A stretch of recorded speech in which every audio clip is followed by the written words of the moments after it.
order. And if you would do roll call? Yes. Chairman Beecham? Here. Vice Chairman Trowett? Here, just in time. Board Member Crawford? Here. And Board Member Bonger? Here. And we'll make a note that Board Member Cadwallader is running a little bit late. She had a scheduling conflict, but she should be here shortly. Okay. Agenda, looking to approval of the agenda, anything to change? I think Yes. There's one thing. Yeah, we'd like to add, talk about. add item E. I spoke with Perry earlier today. We can get into the details when it gets there, but like to add consideration to purchase a chipper to the agenda. Okay, with that change, I would entertain a motion to approve the agenda. So motioned. Supported. It's been moved and supported. Any further discussion? Hearing none, all those in favor signify by saying aye. Aye. Opposed? Motion carried. Approval of the minutes from the March 15th regular board meeting. And I will, because I was not here, I will, and I know that we have 3 other board members, I will be abstaining from that because, again, not knowing, I can't verify really what went on for sure. So I would first entertain a motion for the March 15th, 2022 regular board meeting. So moved. I'll support. It's been moved and supported. Any further discussion? Hearing none, all those in favor signify by saying aye. Aye. Opposed? And abstain? That's me. Okay. On to the March 15th closed session. Entertain a motion to approve. So motioned. Supported. Oh. Go ahead. Okay. It's been moved and supported. Any further discussion? Hearing none, all those in favor signify by saying aye. Aye. Or excuse me, opposed? And I abstain. Moving on to public comment. There's no public here besides staff and board members. So we'll move on to action items. All right, thank you. We'll start with consideration of update to the power cost adjustment factor. So included in your packet is a red line copy, but I'll give a little background here. So over the past couple of months, we've been looking at the PCA, just kind of knowing that we're foreseeing, kind of I guess what brought this on is the forward curves in the market, fluctuations, volatile power market. We wanted to just make sure we were in a good spot, make sure we were prepared for what was ahead of us. So we were looking at the power cost adjustment factor, worked very closely with Utility Financial Solutions, and ultimately it was the consensus that we would be in a better position to adjust to market fluctuations and use the PCA kind of as it was intended if we made a slight adjustment to the PCA. So one of the things that I'll highlight is the PCA, the power cost adjustment, is the variable component to our rates.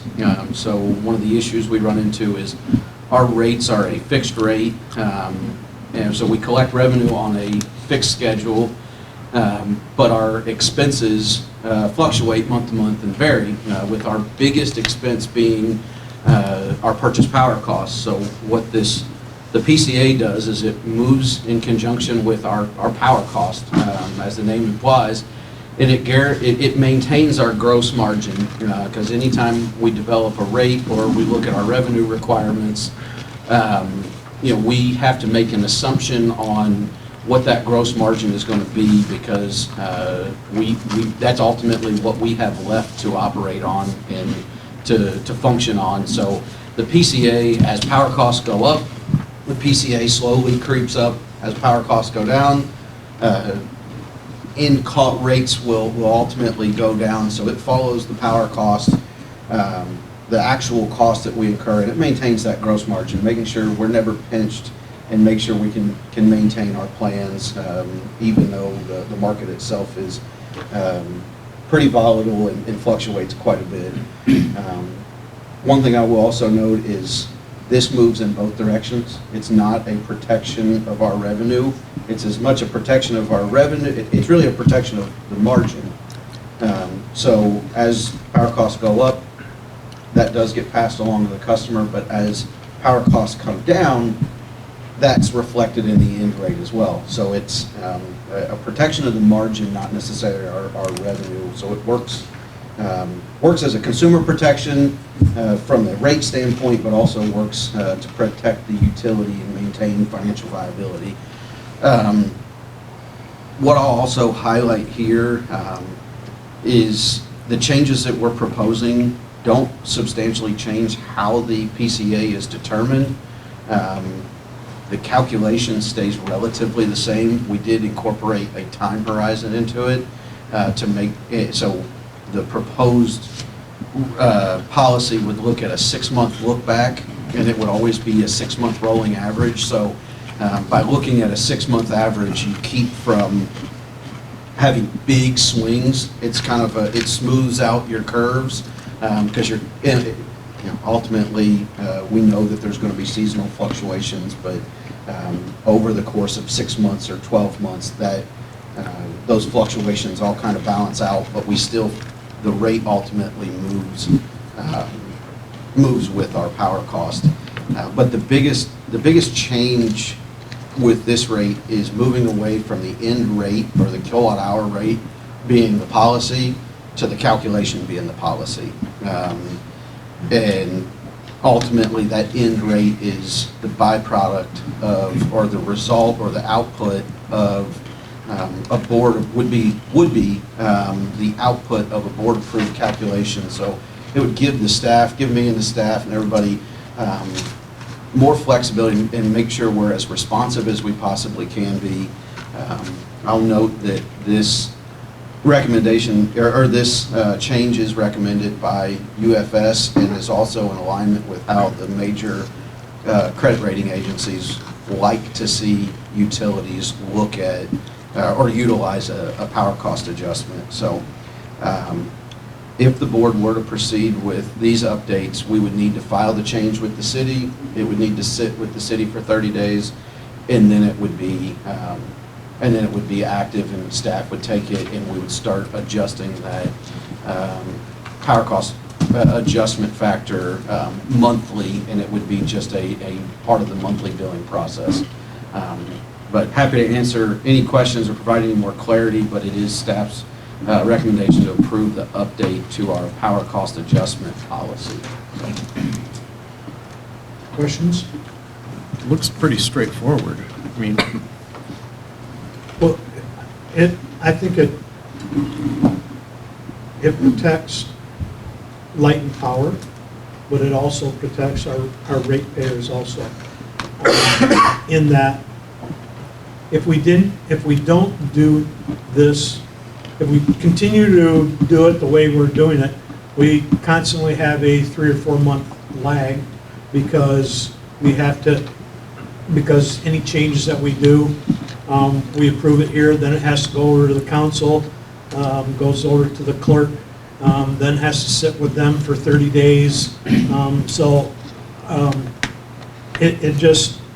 This is a cleaner, to me, is a cleaner way, and we are a not-for-profit company, and so, again, it protects both light and power, but it also protects our ratepayers. Because a few years ago, if you recall, when we were doing this, we had, times when the rates actually went down. And so, again, it provides a more true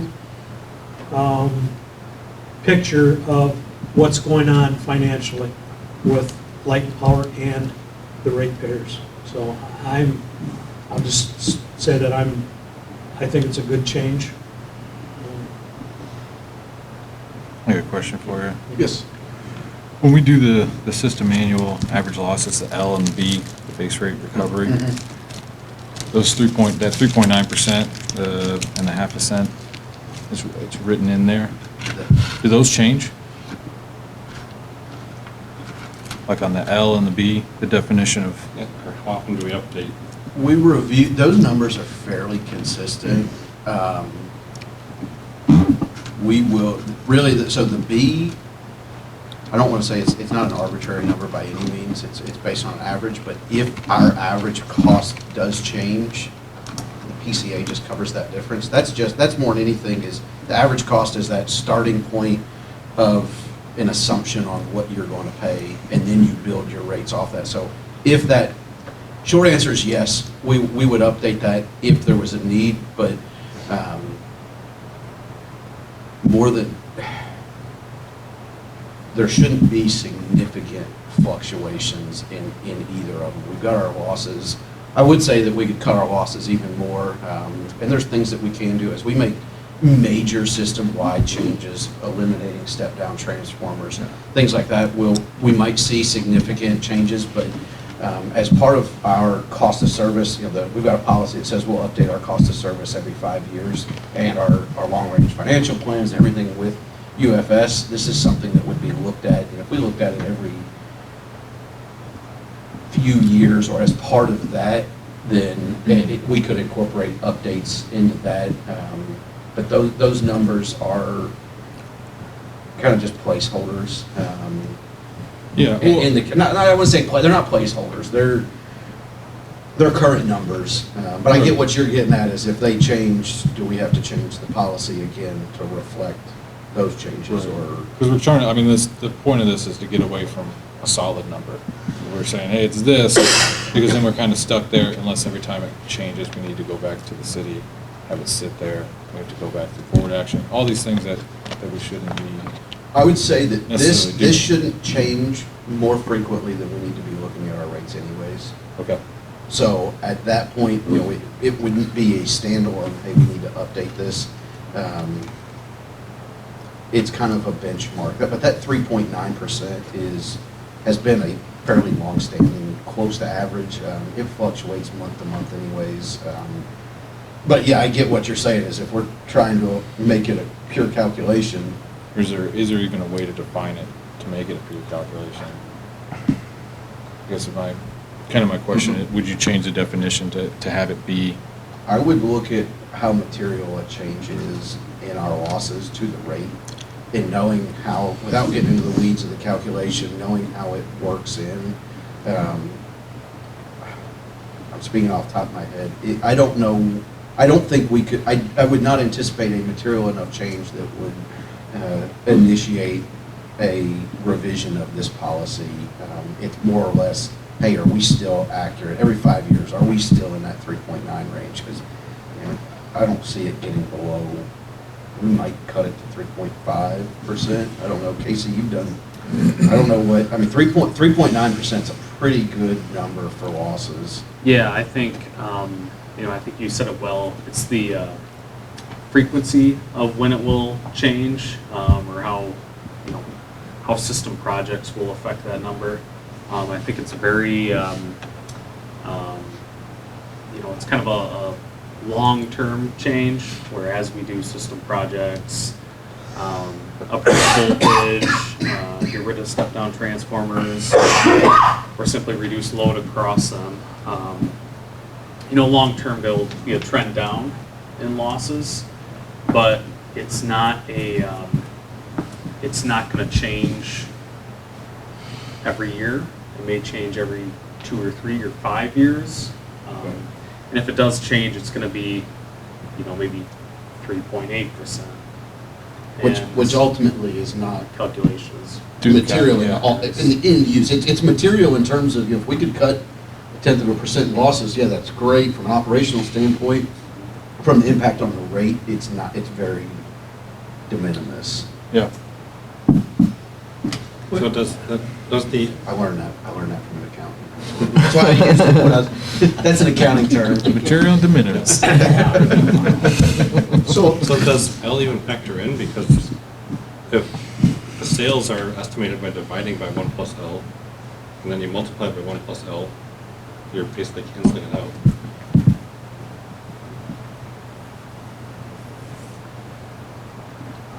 Or no, I guess it's, I would say it definitely factors in, and I can think of the calculation on the spreadsheet.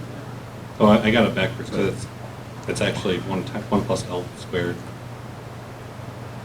Because you've got 1 plus L twice in there, right? Sales has it, the S is basically, right, the purchase divided by 1 plus L, which is already a denominator of P, so it's actually a numerator in the whole equation. So I was. I did I'm not, just- I'll be honest, I did not follow through all that math. I'm just thinking, replace S with something divided by 1 plus L, right?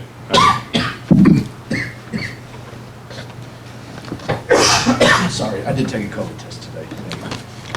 Actually, I took one yesterday. Sorry. Would So, you just go back just for a second and just briefly,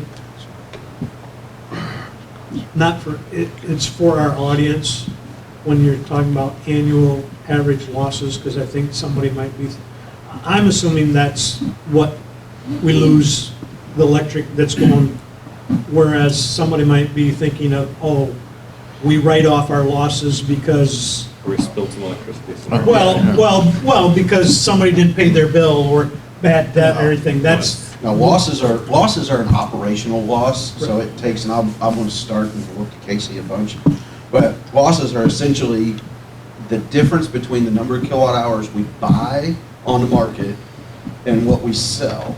And they're not necessarily lost as in we don't know where they went. They go to, it takes a certain amount of electricity To run across the lines. run across the lines, to energize the cores and the transformers, and all of that energy that's used up in that energizing or moving the friction essentially on the lines or anything like that ultimately results in kilowatt hours that can't be sold, or energy that can't be sold, they're used for our operational purposes. I don't know, do you have a better analogy or way to? I think a good thing to kind of describe it as is, we know the power that comes into the substation, and then we know the power that's being delivered at all the metering points. So you have losses between the substation to getting power to, businesses or residents. And just like Charlie said, it's either, resistance through the wires heat up, transforming the voltage down from the distribution voltage to, low voltage to be used, takes power. So those are essentially our losses in the system. Yeah, those are the sources of our losses. And that's why that average doesn't change much, is it's a product of our system. There are things, like I said, there's things that, as you mentioned, step-down transformers, you remove them, you're going to remove some losses. But if you think about the sum of all the transformers serving every house, you think of the two big transformers at the substations, there's certain key components of our distribution system that aren't going to change substantially, that are the sources of those losses. Now, there are systems that have major loss issues. Ours, at 3.9, ours is a pretty good number for our system. It's just certain, you can't take it to zero. It's impossible to get your losses to zero type of thing. So that number's a pretty solid number. Thank you. So in other words, like all the power that comes into the substation, that's X, and everything, and if you added up all the meters, that's Y, and Y is going to be 3.9% less than X. Correct. Yes. Yeah. Okay. And the losses, we have that power coming into the substation, and not all of it gets to the meters, and it's lost through, it's basically transformed into heat. So resistance and wiring gives you heat, and then also magnetizing of the cores of the transformers produce heat. So that's where the energy, how the energy gets transferred and lost. From a ratepayer standpoint, is that a fiscal loss low light power takes, or is that really passed on to me as a ratepayer to do business, because I know in order for me to maintain my transformer, there's going to be this little loss? So is there a financial aspect to this other than just it's gone? We have to plan to purchase and procure 3.9% more power than we know we're going to gain in sales. We know we're gonna sell 3.9% less kilowatt hours than we have to procure. So that delta, you know, the value of that difference ultimately is incorporated into the rates, but Okay. I say a lot, you know, we don't have any money, we're just the stewards of our customers' money, so you can't necessarily separate, is it an impact of low light and power, or is it impact the customer, because ultimately, everything impacts the customer, because we don't make a profit, so it's not like we could say, we fund that out of our profit margin or something, it's just, we have revenue requirements that we need to meet, included in that revenue requirement is that 3% or 3.9% losses. So when we build rates designed to meet our revenue requirements. So those rates are designed to capture that 3.9% loss that we know we have to bridge. So it's kind of like if you buy a gallon of paint, you won't use a gallon of paint because some of it sticks to the inside. I'm going to steal that analogy. I'm going to stick, because that's exactly it, is you can't get everything out that you put in. Or if you're a lousy painter, it drips on the drop cloth. Well, but we don't have that issue inside the can, right? Yeah, if the consumer wants to go drip their electricity all over it. But yeah, the biggest thing with this is it changes that .0025 from being the policy to the calculation that determined that .0025, and it gives us, and it, you know, right now we're looking at it periodically, adjusting it maybe once a year or as we need to, and this is kind of that reset to say, no, we really need to be updating it monthly. We need to and need to just modernize the way we use that calculation. So just to clarify, the power supply cost, is that the cost of all the power we purchase, or the cost for each meter that we serve? The whole, which piece of it, sorry? The P, the letter P. The P, Megan, you could probably speak better to exactly what all, I mean, it's our total power cost, but I'll let, Yep, I don't know if there's it's what a, we pay to purchase every, power that we need to serve all our customers. It's the grand total. Okay, so this formula is not applied per customer, it's applied per system. yes. Okay. It's per system and is applied to every account the same. So it's Proportional to what they use, right? Yeah, it's a kilowatt hour rate, so the rate itself is applied. Every kilowatt hour is adjusted True. Yep. regardless of class, because you can't really differentiate. No customer drives changes in market prices on price or on power costs. It's us as a whole system that ultimately is the recipient of that. We don't necessarily influence it. We're on the receiving end, I guess, at that point, where if we can attribute a cost that we incur to a particular customer class, or can differentiate, this class contributes 65% of the problem, or 65% of the cost, and this is 40%, but truly system-wide, there's no way to differentiate between classes or anything. Okay.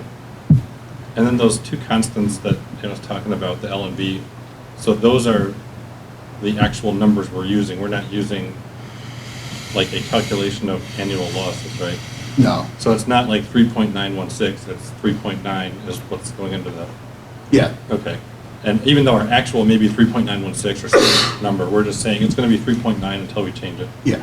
It's 3.9. And again, all rates are, I wish all rates could just be 100% pure, but there's just certain assumptions that you have to put in place to carry you through, and those two are essentially extremely, they're future estimates based on historic trends. So I won't say it's an assumption because it's more grounded than an assumption, but ultimately it's an assumption based in historical trends. So at some point in the future, when we get everything upgraded to the higher voltage, right, that losses may go lower. Yeah, we would reevaluate, and and really that's. But it's a long-term Yeah. thing. And really, it's one that, I think that in this, it's just highlighting that that's what is currently used, which granted, any change to this, I think, should come to the board, even if it's just a one-word change. So, the board could choose, if you so chose, we could eliminate the actual hard numbers. It doesn't change the calculation. I would not anticipate touching them frequently. it would really be hey, let's just benchmark. In the bottom number, the B,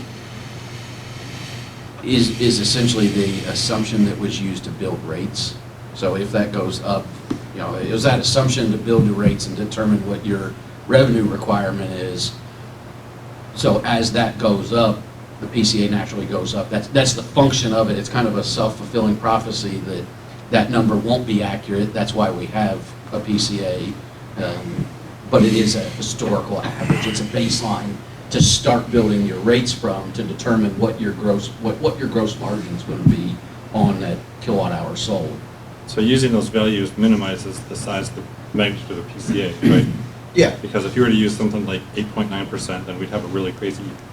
We'd have a PCA. huge PCA, and we wouldn't want to do that because that would be attributing costs that we weren't actually going to Yep. incur. But the better, or the if you were to say, hey, we're anticipating our purchase power at 0.03 cents a kilowatt hour, PCA would be far higher than that, than what it needs to be.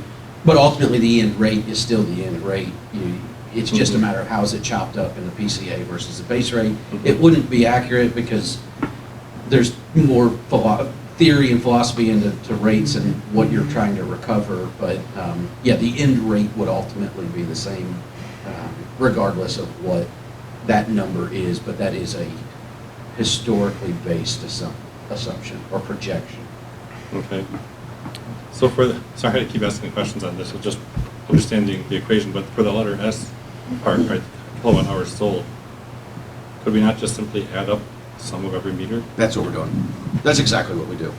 And why do we have this divide by the purchase power, or divide by the power factor thing? So we're saying the sales are estimated, but it sounds like we're actually tallying the sales and not estimating the sales.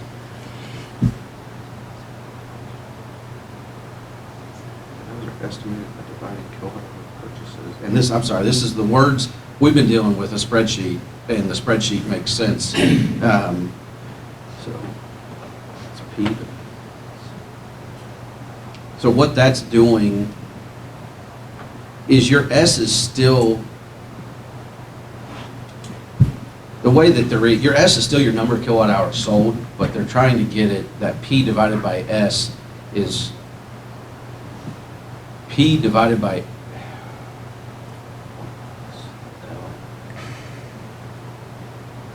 your losses. Yeah, so it's just getting the goal is to get what the per kilowatt hour cost is, actual per kilowatt hour cost. So you've got to take your actual cost divided by your actual sales, and then you add your losses back in basically by multiplying it by 1 plus your losses. So you're taking in,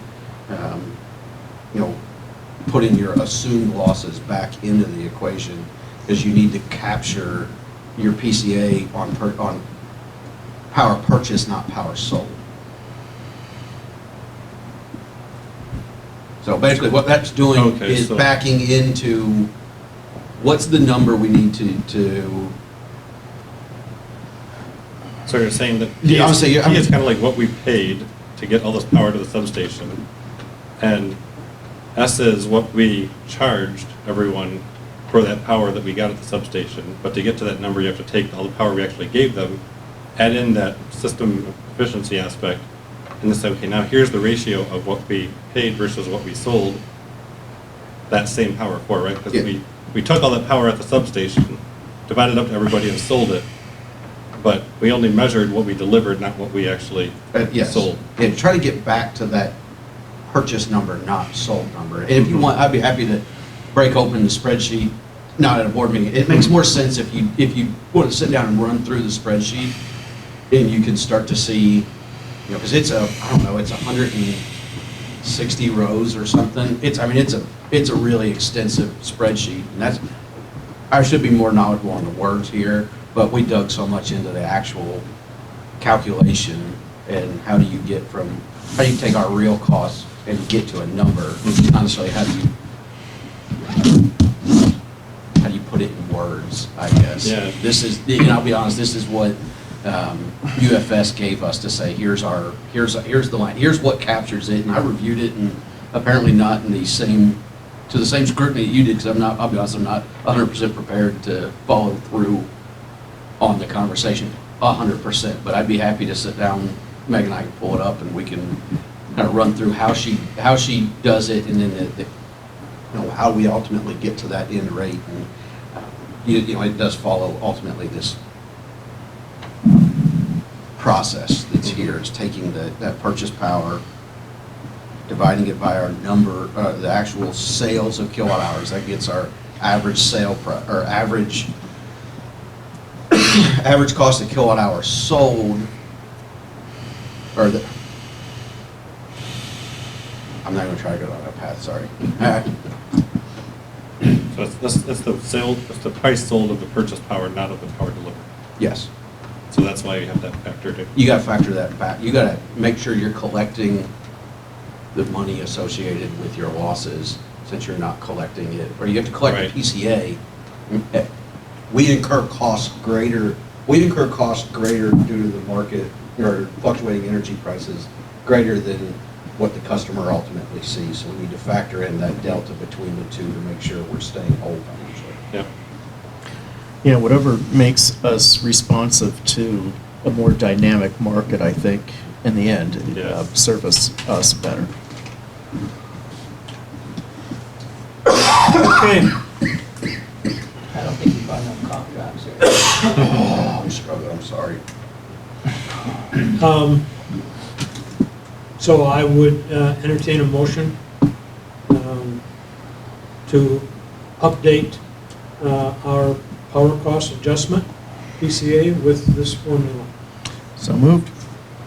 Supported? It's been moved and supported. Any further discussion? Hearing none, all those in favor signify by saying aye. Aye. Aye. Opposed? Motion carried. On to draft budget feedback. No All right. formal board action. So no, not requesting any formal board action today. When we discussed the draft budgets last month, the board had decided that we should come back this month and kind of review again or get an opportunity to provide feedback. So wanted to make sure, gave the board that opportunity. Also wanted to share kind of our focus when we drafted, when we put together the draft budget. We kind of had four major priorities that we were trying to balance, and they were, continuing to invest in system upgrades, included in the budgets, a new capacitor, feed to the east side of town, continue to invest in our equipment. We'll touch base on the equipment here later, but the draft budget includes funding for equipment and making sure we stay on pace with that. Starting to build days of cash, that's definitely needs to be a priority, and then also expediting the funding of our unfunded pension liability. Currently, the draft budget includes a $150,000 contribution to our unfunded pension liability. Obviously, a lot can move between draft budget and final budget, and we're already seeing some of those changes.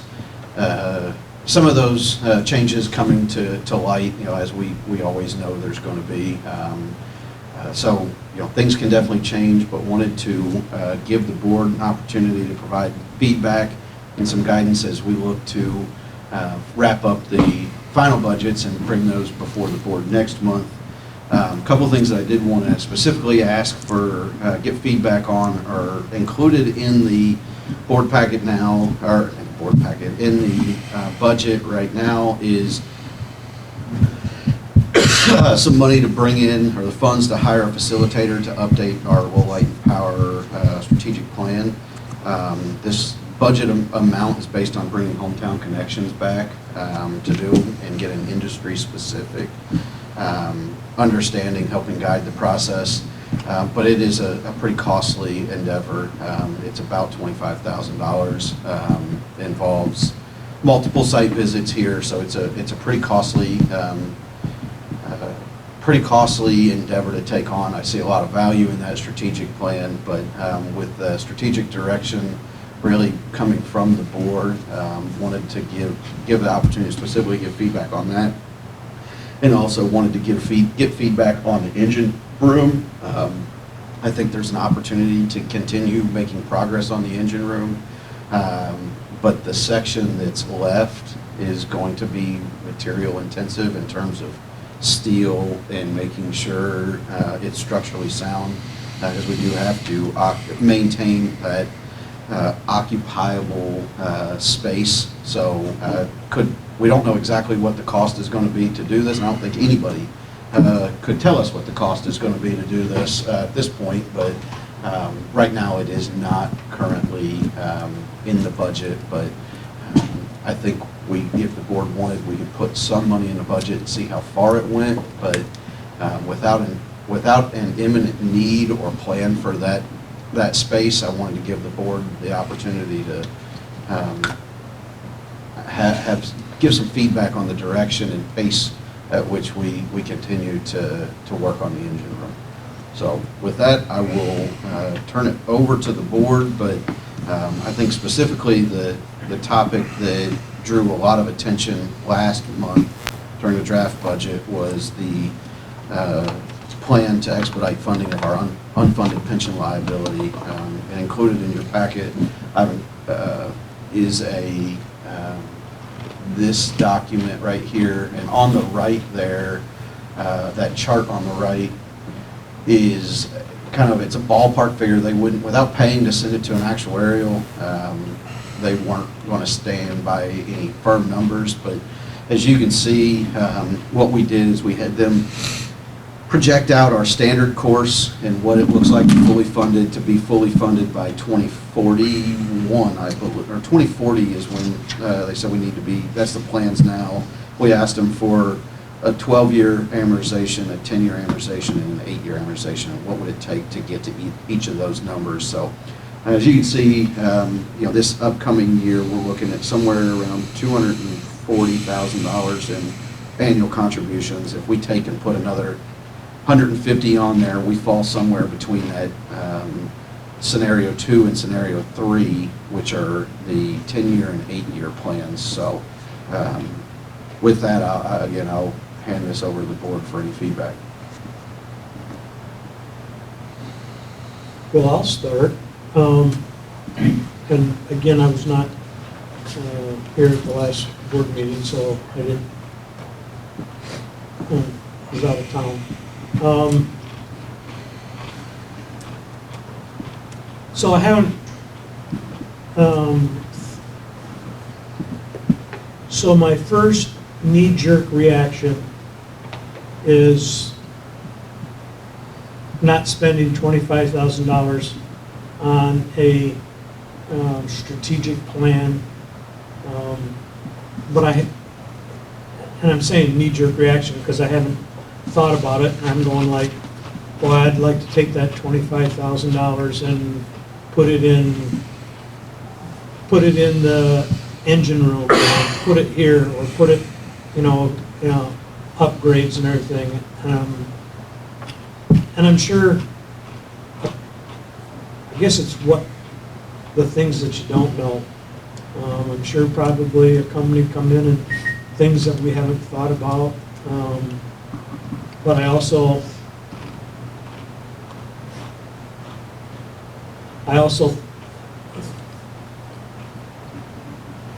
want to continue to be above the curve in front of other utilities, and again, to be the premier utility. So maybe that does fly into that, but when we're talking to other utilities, we're doing, I feel, from the conversations, we're doing so much more ahead of the curve than a lot of other utilities. But that's just, I agree with getting our unfunded pension liability, getting that reduced down. I'm just questioning whether we want to spend $25,000 on a strategic plan. I guess I don't know what more is that gonna give us, than what our current, I mean, I realize that we just struggled, through it or doing things, but that's just my gut reaction. And Where did that come from, the initiative to even look at this? Was it a meeting I missed or something? Yes, it was sometime after the facilitation, after the Demonstrate. workshop. I think it was the next meeting, we talked about it. You might not have been here for that one, Okay. but, there's a- I know we talked about, that they provide that service and everything, and I know that, so Lowell Light and Power never had a strategic plan until, Greg Pierce, introduced that, and I'm gonna say it was, in looking at it, it was very simplistic. There was a little thing with some arrows, and there's like two or three, I mean, it was like, Yeah. you're kind of looking at it and you're going, well, there's got to be a lot more in-depth than what we're doing. But again, I think that was the start.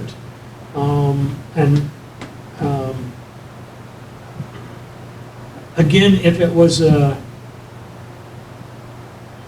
for me, if it was a $5,000 investment to have another company come and look at our plan, and I also think that you're then picking somebody else's brain of what XYZ municipality's doing and what this one's doing and all those types of things.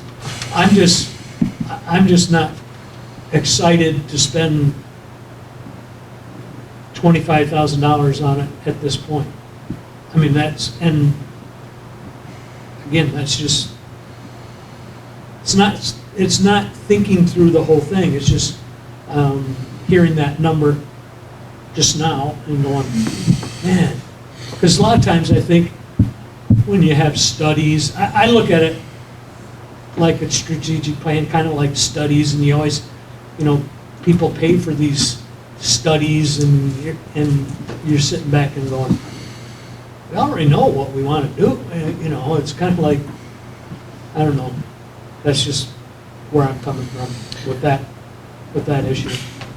Well, I mean, I'm looking at our strategic plan right now, and under strategies, there are, 6, 7, 8, 10, 11 bullet points. Fiscally responsible, environmentally responsible, upgrade and maintain reliability of system, leader in technology, develop new opportunities for serving customers, leader in community collaboration, safety-centric culture, and culture of excellence. So when we look at these four, if we're going to prioritize them, number 4 is, I would say, the top priority. Which, funding our pension liability? Yeah. Can you elaborate, please? I guess, where do you, continue, I'm sorry, go ahead, I was curious where, I'd like to know your thought process on what brings that to the top. I mean, I'm not disagreeing, I'm just curious where.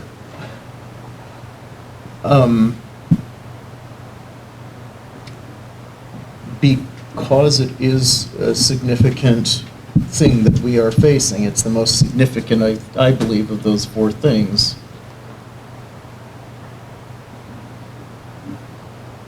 I would say it's the most significant, for sure, but maybe not the most urgent in terms of. Right, which is So, why we yeah. have, Oh, yeah.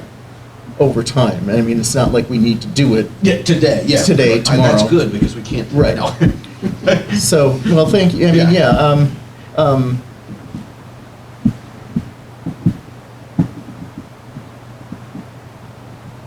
I don't know what more to say on that.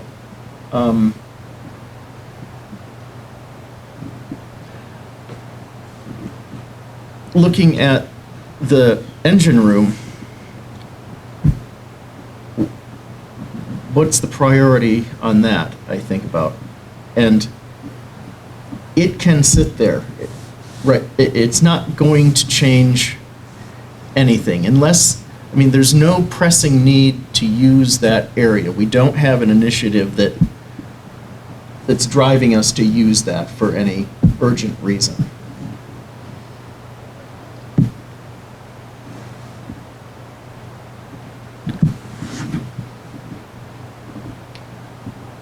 So I think for the engine room, like, it's not, like you said, there's nothing driving it. I think it'd still be worth it if there are opportunities to do something, inexpensively, just to get it to the point that we could, I think we talked about for now, there's no plan, but just to get it usable, so that if the staff for some reason said, let's go, we've got a customer here, let's go in that room and talk to them, or a vendor or something like that, if you need more space or what have you. But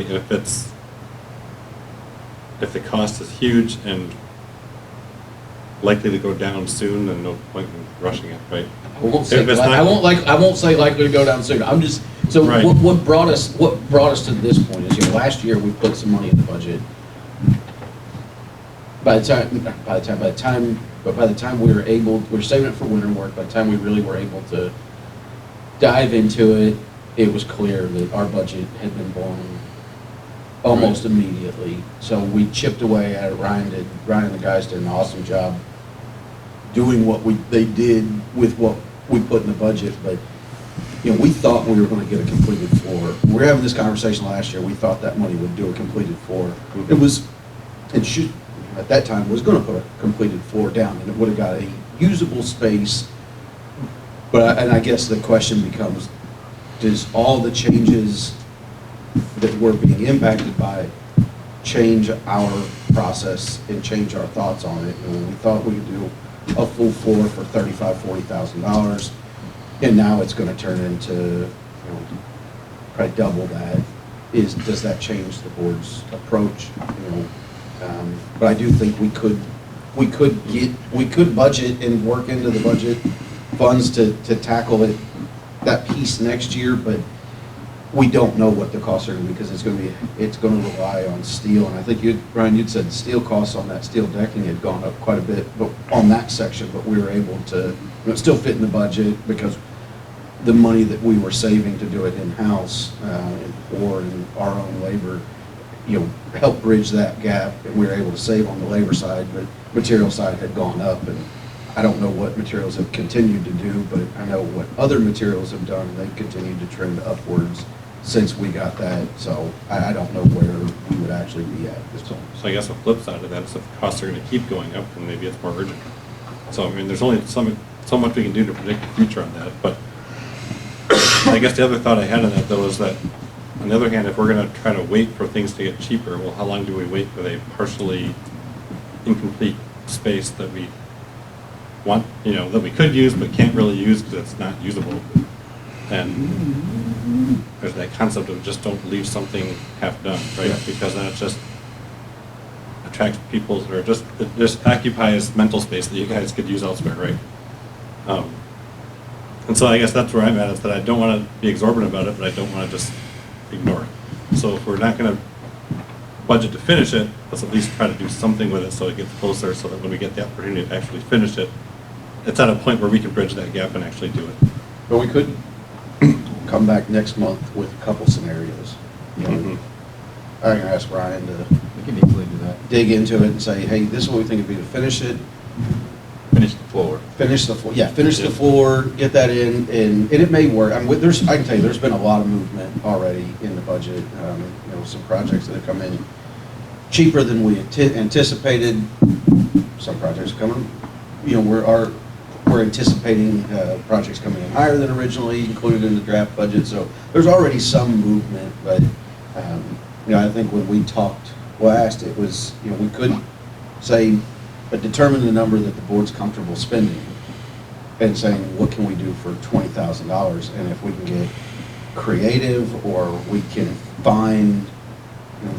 define the financial parameters, since there's not an operational urgency, we can define what we're comfortable with, or the board could define what they're comfortable with on an annual contribution, and we just say, fine, we've got 20 grand this year, how far does that go? And it keeps progress moving without necessarily committing to, hey, we're committed to finishing this year, and now it's gonna cost 40% more than we originally thought, and then we come back a year later and it's not that much to finish it, or, you know, prices are moving so much. Yeah. What I've found is the urgency of projects has become a bigger determinant of, or bigger influence on pace of projects now that we're dealing with just crazy lead times and, you know, costs that are going through the roof, and the conduit that we bury right now is more expensive than the wire that we put in it. That should never happen. But it changes, you know, I know it's changed Ryan's thoughts on what conduit to use, how to use it. So every time, you know, it's not just the engine room, the prices are fluctuating, we need to shift, it's across the board. We're looking at what changes need to be made, what, is there a strategic approach that we can take that slightly differs and still gets what we want, and with the engine room being,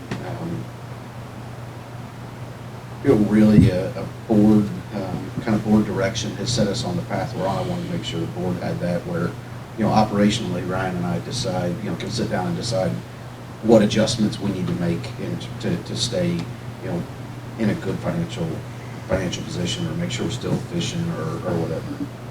Yeah. And I guess even then, what's the cost of trying to get this done over 4 years, or however long it may take?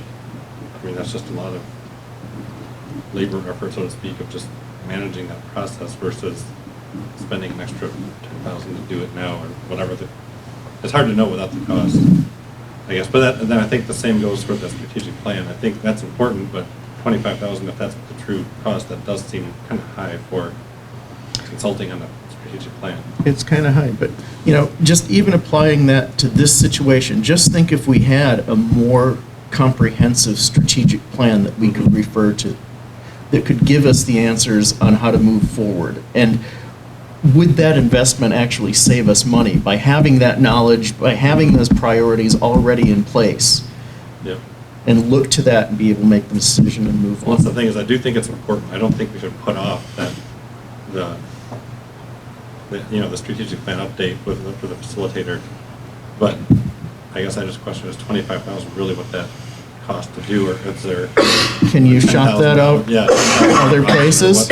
And a lot of that's What going does the $25,000 provide us? Like, I don't know even what it's including, but. and a lot of that's going to be board direction on what you guys want out of it. So we could get somebody local that is more. Do you want somebody that knows more about strategic plans or public power? You know, how familiar do you want that person to be with what we do? And that's what the quote includes, is Steve, or Hometown Connections, you know, so through APPA's partner in offering these types of services. So it would be very much a public power focused strategic plan update, where Steve would have a pretty detailed understanding of, well, you know, he's spent a lot of years in public power, obviously. But with that, I think he does 3 site visits. But it's a pretty lengthy process. It's not, you know, so we could hire a facilitator to come in for one day, and at the end of the day, we could have an updated strategic plan, and it would be good, I'm sure. This is kind of, what we budgeted for is the most expensive option, knowing that we can peel back. I'd rather plan for the most expensive, and then if there's an alternate that is cheaper, or the board's comfortable with it, but I didn't want to budget $10,000 and the board say, no, we want Hometown Connections. That's not what we're looking for. So we budgeted kind of worst case scenario, and if the board doesn't want that full 3 site visit, you know, because you know, they essentially, it's pretty intensive exercise that takes place over obviously multiple trips, multiple months. It's an endeavor. So I guess we don't have to solve that part now, right? No. But it's, I guess, so the key things, I guess, are that, you know, can it be done for less, or what are we getting for 25, right? So when it comes to that point of when we're going to decide on on spending that money. It'd be nice to know kind of what's behind that. Oh, yeah. And it's hard, Because even the bigger part is, I think, even the unfunded liability aspect, you know, so what are we gaining by accelerating that by 10 years-ish, right? Are we reducing risk in some way? Are we, We're funding an unfunded liability? yeah. so I mean, so like that part liability of- by itself is it's a liability, and there's multiple thoughts on funding your pension, so the larger the unfunded liability, the larger the impact of assumption changes. So experience study, if we're anticipating money that doesn't exist yet, or future contributions, is the earlier they go in, so the way that we have it structured with the surplus division is it would create a protection, because we have all those funds that can be used at any given time. So if we did fund that and they changed the assumptions, and all of a sudden our unfunded liability grew by $1 million, which I hope not $500,000, we'll use it, not even realistic, but hopefully, we could take that surplus division and bridge that gap, and we have that control. It's kind of a nest egg, a restricted nest egg that we can use when we want. So funding the surplus creates more financial stability, or gives us the ability to, or flexibility to strategically navigate through bad periods. So it creates financial stability, but actually reaching 100% funded, I don't think necessarily. So what does it do if we contribute, that and reduce our liability? Does it have an effect on our bond rating, so that when we go out, if we decide to go out for another bond or anything? So those are the questions I would have. No, I think that one of the big things now is we are part of the city's retirement, and we all fall under the same umbrella, Under the 60% right now. and we are under 60%. We're being floated by the city right now. That's That's an issue. the urgency now. So I'll be honest, I don't think we need to expedite to 100% funded. I think we need to focus on getting in a much better position, and then. So the city's in a better position? We're in the mid-60s Because percent. at one time, Percentage like Light 60, Power was 63, was 64, right there? Yeah. was much higher Correct, you're right. than So, the city was. Their overall We've been chipping at it pretty Is much larger for than the ours, last but their couple percentage years. to total is higher than I was ours. gonna say, the city is in from a percentage standpoint, is in a better percentage standpoint than us. Dollars, when it hits the bottom line, their unfunded liability is far larger than ours. Yes. Okay. So, they have And this is just, they have we're a just higher- talking 1-year budget to try to get us back towards. No, this would- isn't like, This would be a reoccurring, the plan would be a reoccurring, we had them provide. right, if you do, I mean, if we follow that curve, but I'm Yeah. just saying, the budget we're talking about right now is just 1 year. I mean, if Yes. things flip in 9 months, we can pull back, we're not committing to, hey, we're signing up for 150 No, each and year. we don't even have to commit this 150. Right. This is yeah. optional, we're gonna make monthly contributions. If we get halfway through the year and all of a sudden we come up with a $100,000 unexpected expense, we can shut down the additional contributions, and we can take what was budgeted for additional contributions and redirect it. So we have the flexibility, within a budget year, across multiple budget years, and once this is established, we've got another tool to help bridge bad years. If they change assumptions, we can transfer some from the surplus division over to the actual pension division, and at that point, we could improve our position there. I don't know if it's still this way today. If it gets below a certain point, somebody could come in and take it over. And I think that's what we are trying to do, but I don't know if that's still true. Somebody could We thought take so. over. It's not, nobody would take over Manage it, right. if we were, I guess they could, if as a plan, So city and light and power together were to drop below 60%, we would just have to file a corrective action plan. And a corrective action plan would be relatively simple. You know, when you look at risk, the city's got, the city's got plans of expediting funding. We have, plans of expediting funding. We already have a roadmap to get north of 60% if we were to drop below 60%. So I'm gonna, so from the engine room, I want to go back.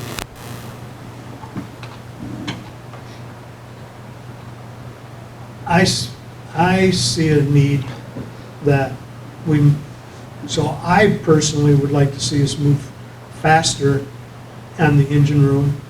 I know that this building, so this is a wonderful room, but I personally do not think it's a very good boardroom.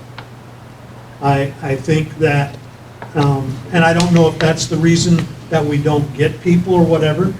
And to me, there's also safety concerns. So we're sitting up in here. We've done things in our building to make it safer, to glass at the, for that, locked doors that they can't go into or anything. But we're sitting up here and the building it's unlocked, and to have an opens meeting, it has to be unlocked. But we're up here, you could have, I'm sorry, but this world is crazy. And there's only one exit here, whether it was fire, whether you had an intruder, whatever the case may be. I think this is a wonderful room for light and power, but I truly don't think it's a good boardroom. And from that stance, I personally want to see that engine room turned into a boardroom, turned into other facility at a faster pace than what we're doing. And that's where I'm coming from. And I just want to share that with the rest of the board. And I guess that at the accessibility aspect, right? This room's not very handicapped accessible. Well, this room, so we do have an elevator, but when Dick Went was our attorney, I mean, he was saying that it's not good, and that type of thing. So, besides the elevator issue, I think there's other issues that go on here, especially like right now. You have no idea what's going on downstairs or what's coming in. Yet we have doors locked, and for the longest time, somebody could jump the counter, they could be in the other room. We've addressed that and everything, but for me,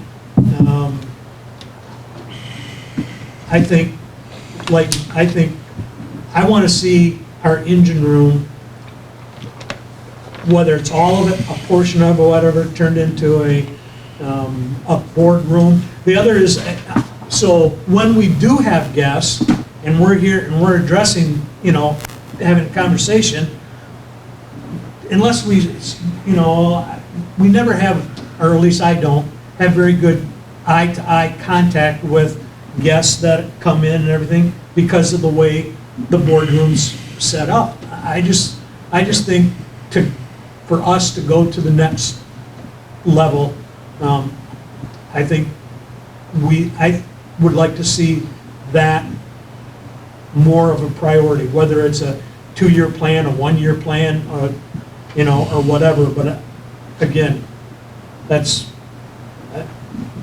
for me, that is higher on my list of.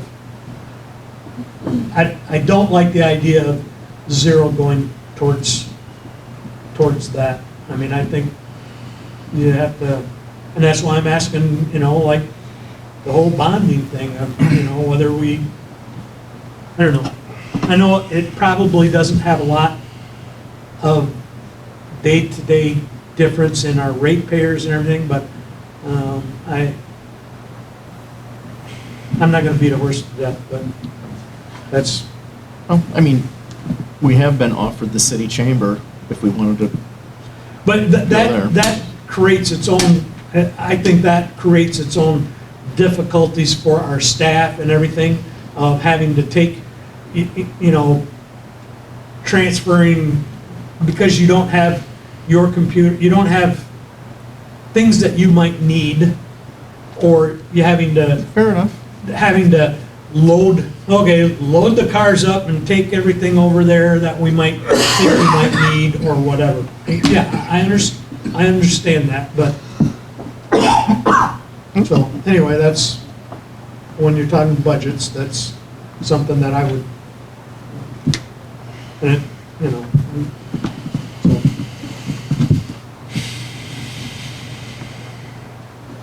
But other than the draft budget, I think it's good. I like 1 through 4. I'm out on the strategic plan currently. I'm open to that. Summed up. Perfect. So in a lot of there's a lot of looks around the table at the pension funding last month, and I thought that was really what was driving a lot of it. I did want to make sure we touch base on some other items, but so maybe next month we will show the impacts of what it would take to, you know, obviously there's only, you know, we can't add to the pie. So it's how, yeah, sure. So it's a matter of how we carve up the pie. So we just need to look at, you know, how we can carve up the pie, where we're at, what we think can be done, and Ryan may have to sharpen his pencil and start seeing where things fall, and maybe we can get a little bit more price certainty on some things. And Ryan's still got a little convincing to do on me on doing some of that in-house. I know we've got extremely capable people. He tells me it's a piece of cake, and I look at that hole and don't see a piece of cake. You were talking about pie earlier. And when it comes to the engine room, I'm just one person. I don't know what the rest of the board. And that's where we can, maybe we can put together some more, if we did this, I mean, here's where numbers we're would help. taking from. Numbers would help on Yeah. some of that. And as, you know, if we want to use our strategic plan that we have right now, does having that room empty and unfinished, does that make us a premier utility? The other thing I'd like to throw in a little thing, we're into next construction season. This season's pretty much occupied for any contractor help to be able to get the tie line for a redundant feed to the east side of town. So we're into next summer. We'll bid it out in October. Work won't happen until next summer. Then it'll probably be a year before we even get it done. It'll probably be a little longer before we buy the underground cable to go under the river. And in my mind, if we spend a whole bunch of money in the next year or two to make a sweet new boardroom, and we have a failure of the line that feeds over on that side of town, in the meantime, people are going to look at us sideways and wonder, why in the heck did we just build this awesome sweet new boardroom and we don't have a redundant feed on that side of town? That's not going to look good, and that's just me seeing it from a simple man's way. I think that's a giant priority. That's what I feel is a giant priority. We need to really get that done, because we really have no other source unless if that cable under the river right there fails, we have to do some jerry rigging to get power over there. Yep. No, and that's, you know, that, your conversation right there just, you know, changes, you know. And that's where, you know, I want to put our four major priorities, because every year has priorities. We're juggling a lot of unknowns in our priorities, more so now than we've faced in quite a while. So it's more the uncertainty. It's not the value of having that done, it's the uncertainty that we're facing, and do we want to take on another level of uncertainty? So, and I'm glad you said that, because, so my, a question that I have, what kind of, because I know the deed, what kind of, we should be looking at what fits into and grants that are available. You know, because the deed grants through the APPA, you know, do they help with the strategic plan? Do they, so I don't think we have, as a utility, leveraged enough with the APPA, with the deed programs and other grants that are available. And if they're, and I'm just saying, we don't need to get into that I'd say right now. we can tackle grants. I'd be happy to. I think the key, so not to be, I'll be blunt. Mhm. There's not gonna be grants out there for anything we need to be doing already. So I could not imagine finding a grant to help a strategic plan. Just because we need, if we received a grant for strategic plan, why would 2,000 other utilities not receive that grant? So I don't see one for that specifically. As far as deed grants, that's really to be on the, we got the deed grant because the biodigester was on the cutting edge.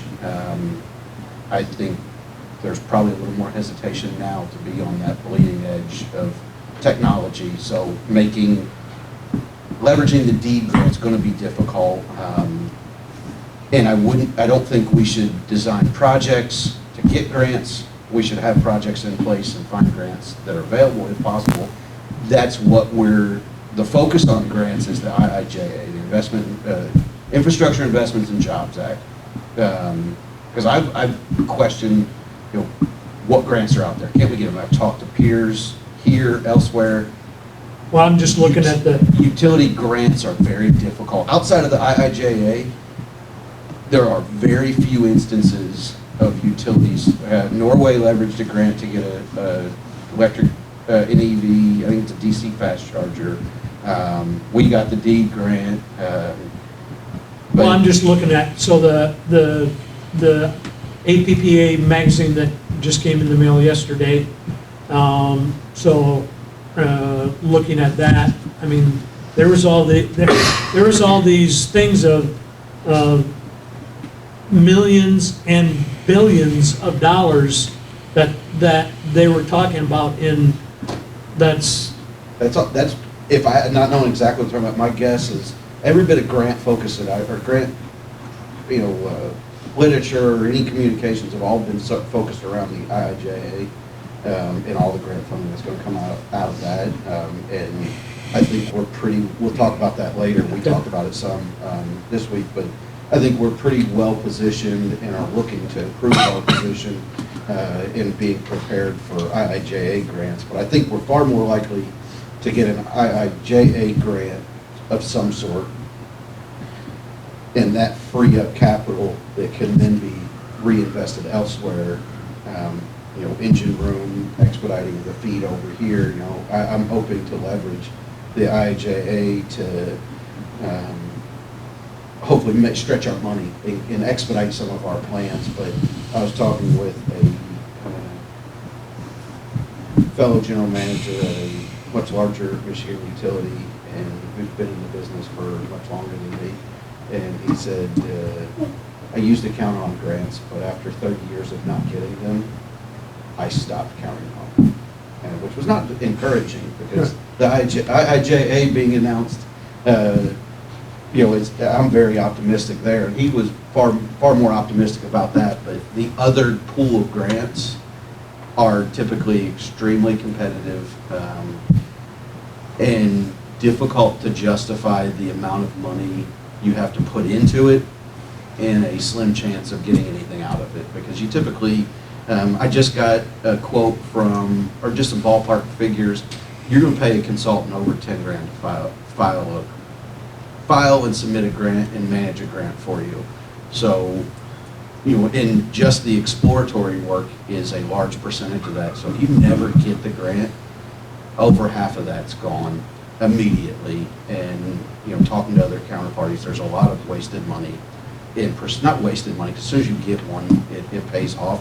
But there's a lot, it's very costly to go out and actually be the recipient of grants a lot of times, unless we can, leverage like an APPA grant. But DOE grants and anything that's ran through the federal government is even more difficult. The key is trying to find the money that's ran through individual states, which a lot of the IIJA is going to be funneled through the state of Michigan. okay. Any other about the draft budget? Let's move on to consideration and potential adoption of suspension of service policy. All right, so, and really this is probably probably be better described as a seasonal disconnect, reconnect fee. So included in your board packet is policy 55, which is all of kind of it's our customer charges, so all the different charges that customers could be impacted by. And in your board packet is a red line copy that just shows a new fee for a disconnect, reconnect fee for seasonal services. And basically what's happening is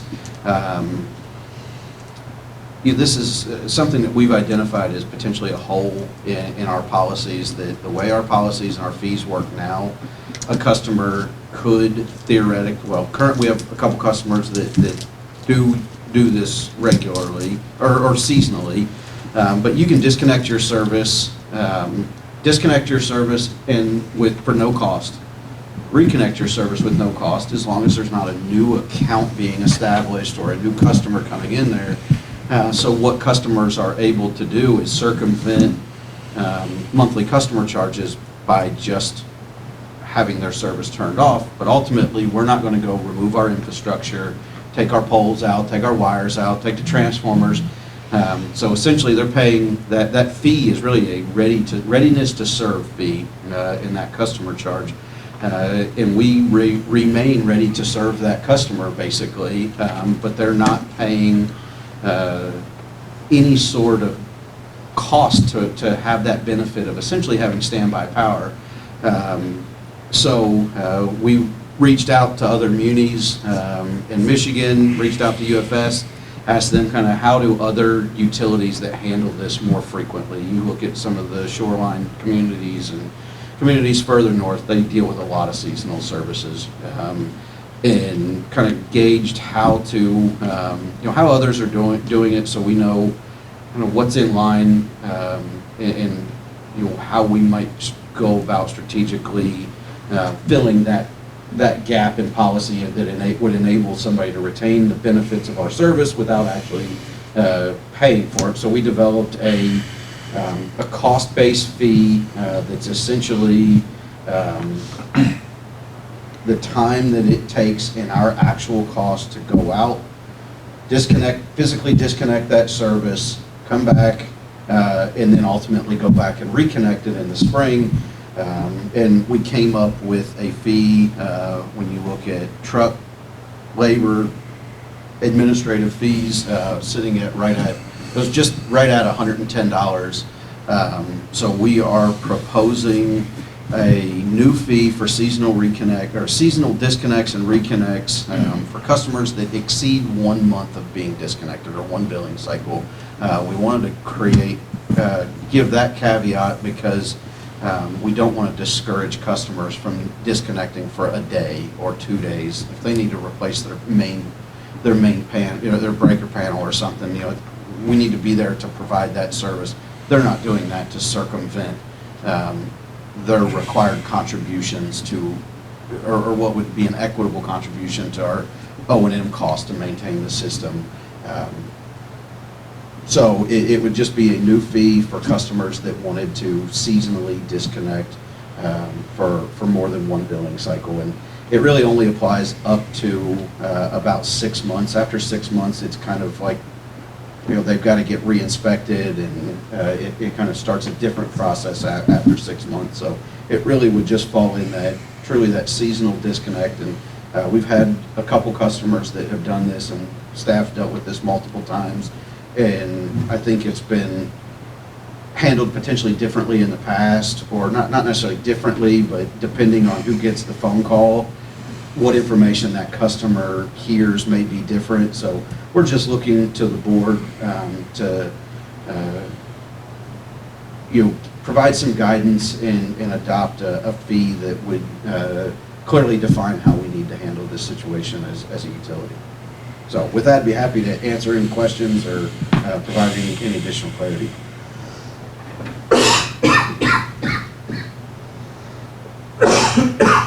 So would this fee still apply for disconnects beyond 6 months? I think at that point, it's not really a seasonal disconnect. I think it would determine what the circumstances are. Because if you're disconnected for more than 6 months, the odds are it's not the same customer going in. But Julie, could you, I mean, I don't know how often, we don't really deal with situations very much where the same customer disconnects for 6 or 7, 8, 10 months and then comes back. It was really less motivation there, unless they were doing like a whole home remodel and, you know, it was just off, but, Yeah, most of the time, if they're, gonna be like a seasonal, they have a property. It's a on- snowbird thing. It- On the river that, they just went on during the summer. Or, you know, other people do it, you know, I guess like Barry said, most of the snowbirds don't turn their power off, they just pay the fee, they don't even turn it off, but, there's mostly just, you know, the one that we know the most about is the one on the river, Yeah, so. but this doesn't happen much. You know, policy captures, if you can capture 99% of situations in a policy, great, and that's kind of what this does is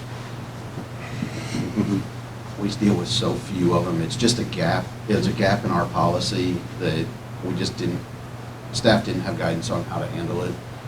So I think if we did run across that oddball, hey, it's been more than 6 months, it would be a discussion, but probably between, you know, just us to say, does this, is the spirit of this fee applicable or not? You know, and we would just have, unfortunately, we just have to take it on a case-by-case basis, but that may be 3, 5, 10 years apart in the oddball ones. But we do deal with, annually, we deal with a handful of, you know, just the seasonal, the snowbirds, or they've got a campsite or something and they don't need it during the winter. With, Well, that's why I was curious, would it just be worth defining the seasonal as 6 months or not? But if that never really happens, then maybe that's okay. It's just, I don't want someone to come in and then disconnect for 9 months and say, well, hey, that's part of your seasonal service. And you say, well, no, it's not, it's more than 6 months. Where does it say that? So So that Yeah. one if that, ten, if that That 6 would months only- thing really matters for inspections or something, it probably should be mentioned somewhere. It would only benefit the customer at that point. If it were beyond the policy, the interpretation of the policy is yes, it would apply. As with any policy, if the spirit behind it doesn't necessarily apply, there's always a little gray area in how do we actually, you know, Okay. apply the policy itself, and is it, but, you know, Okay, if so it's, that's, it would go to the customer's benefit. The only thing they could do is pay less than what they were expecting. Yep. If they were off for 9 months, they're thinking of it as a seasonal, then great, the fee, they're expecting to pay that fee. If for some reason we talk to them and, no, it's not a seasonal disconnect, it was some extenuating circumstance, Right. a fire, even like a fire or anything's gonna get captured, we're gonna remove our stuff probably and then go run a new line.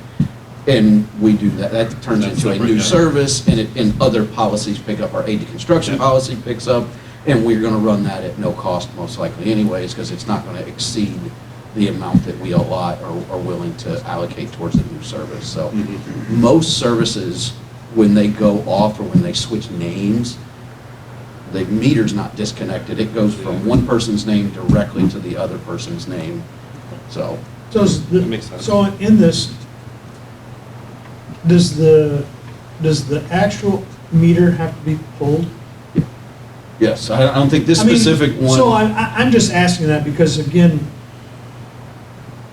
when we first talked about, when we first talked about going to AMI meters and everything, that, oh, they could be shut off remotely and this and all that kind of stuff, we didn't purchase that model. Yeah, and we don't need, That's why the extra cost, because Right. they have to roll a truck out to the site, pull Yeah. the meter, boot it, flip it, plug it back in, put a red seal on it, so it identifies it as a disconnected meter. yeah, but we don't have our remote disconnect capabilities in our meters, and that's about $100 a meter more. So, from what I remember. or how few you have and stuff with. Yeah, it's one of those things that it was a good decision not to go with the RD meters, because we just don't turn off many meters outside of, you know, disconnects for non-pay, and we still don't do a ton of that. So we don't have a ton of need to be able to remotely. So yeah, we've got to roll a truck, roll a truck, physically remove that meter, tab it off, do all the work to, physically disconnect it in the field. Okay, And then any what- other Oh, questions? That 110, that's a one-time fee for the disconnect and reconnect, or is it? Yes, one-time fee, and it's a disconnect, reconnect fee, so it covers both to be collected at the time of reconnect. Because nobody volunteers to pay a fee when they disconnect. Yeah.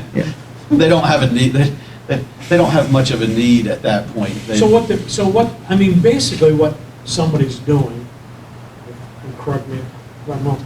So when they're call in and they're going, let's say they're going to Florida for the winter, and they're basically asking to have that meter pulled, shut off, so that they don't have to pay that monthly meter, the monthly meter cost or service charge. whatever. Yeah, because the customer service. Customer service.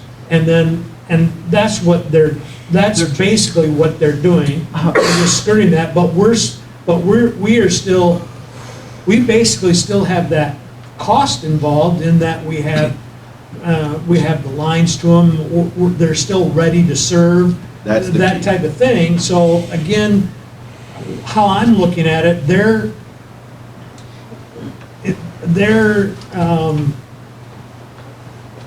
working all the angles, and so now all the other people that have meters and have the monthly, they end up subsidizing that Yes. ready to serve customer. And that's exactly what's driving this. And, just so the board is aware, as we, as a utility, continue to take a cost-based approach, our customer charge is going to increase. At $10 a month, people aren't willing to go through the hassle to save $10 a month. People are willing to go through a hassle to save $30 a month, or $35, or $40, or sometime down the road. Establishing this is also kind of in preparation and knowing that customer charge is going to creep up over time.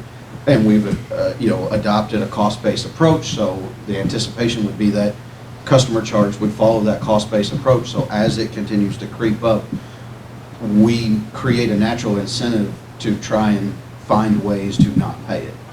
Terry, what is that surcharge for residential? As far For a as, meter, just to have it? it's the there. marginal cost to have that service hooked up to the $10 grid. a month? Oh, no, it's 20, for residential, it's 24. So you look at this for 4 months, they can either pay 110 or pay the $24 a month. Yeah, To essentially. have it on. Yeah. And they're all cost-based Yeah, numbers. so basically they're gonna pay for that, yeah. Yeah, but that's not where that comes from, Right. honestly. It I happened understand. to work out that way, but yeah, it happens to work out that the costs that they'd be incurring to disconnect are about the same as the cost they would be avoiding. We came to those conclusions separate, they're independent calculations, But it kind of makes sense. but it, Sort of validates that a bit.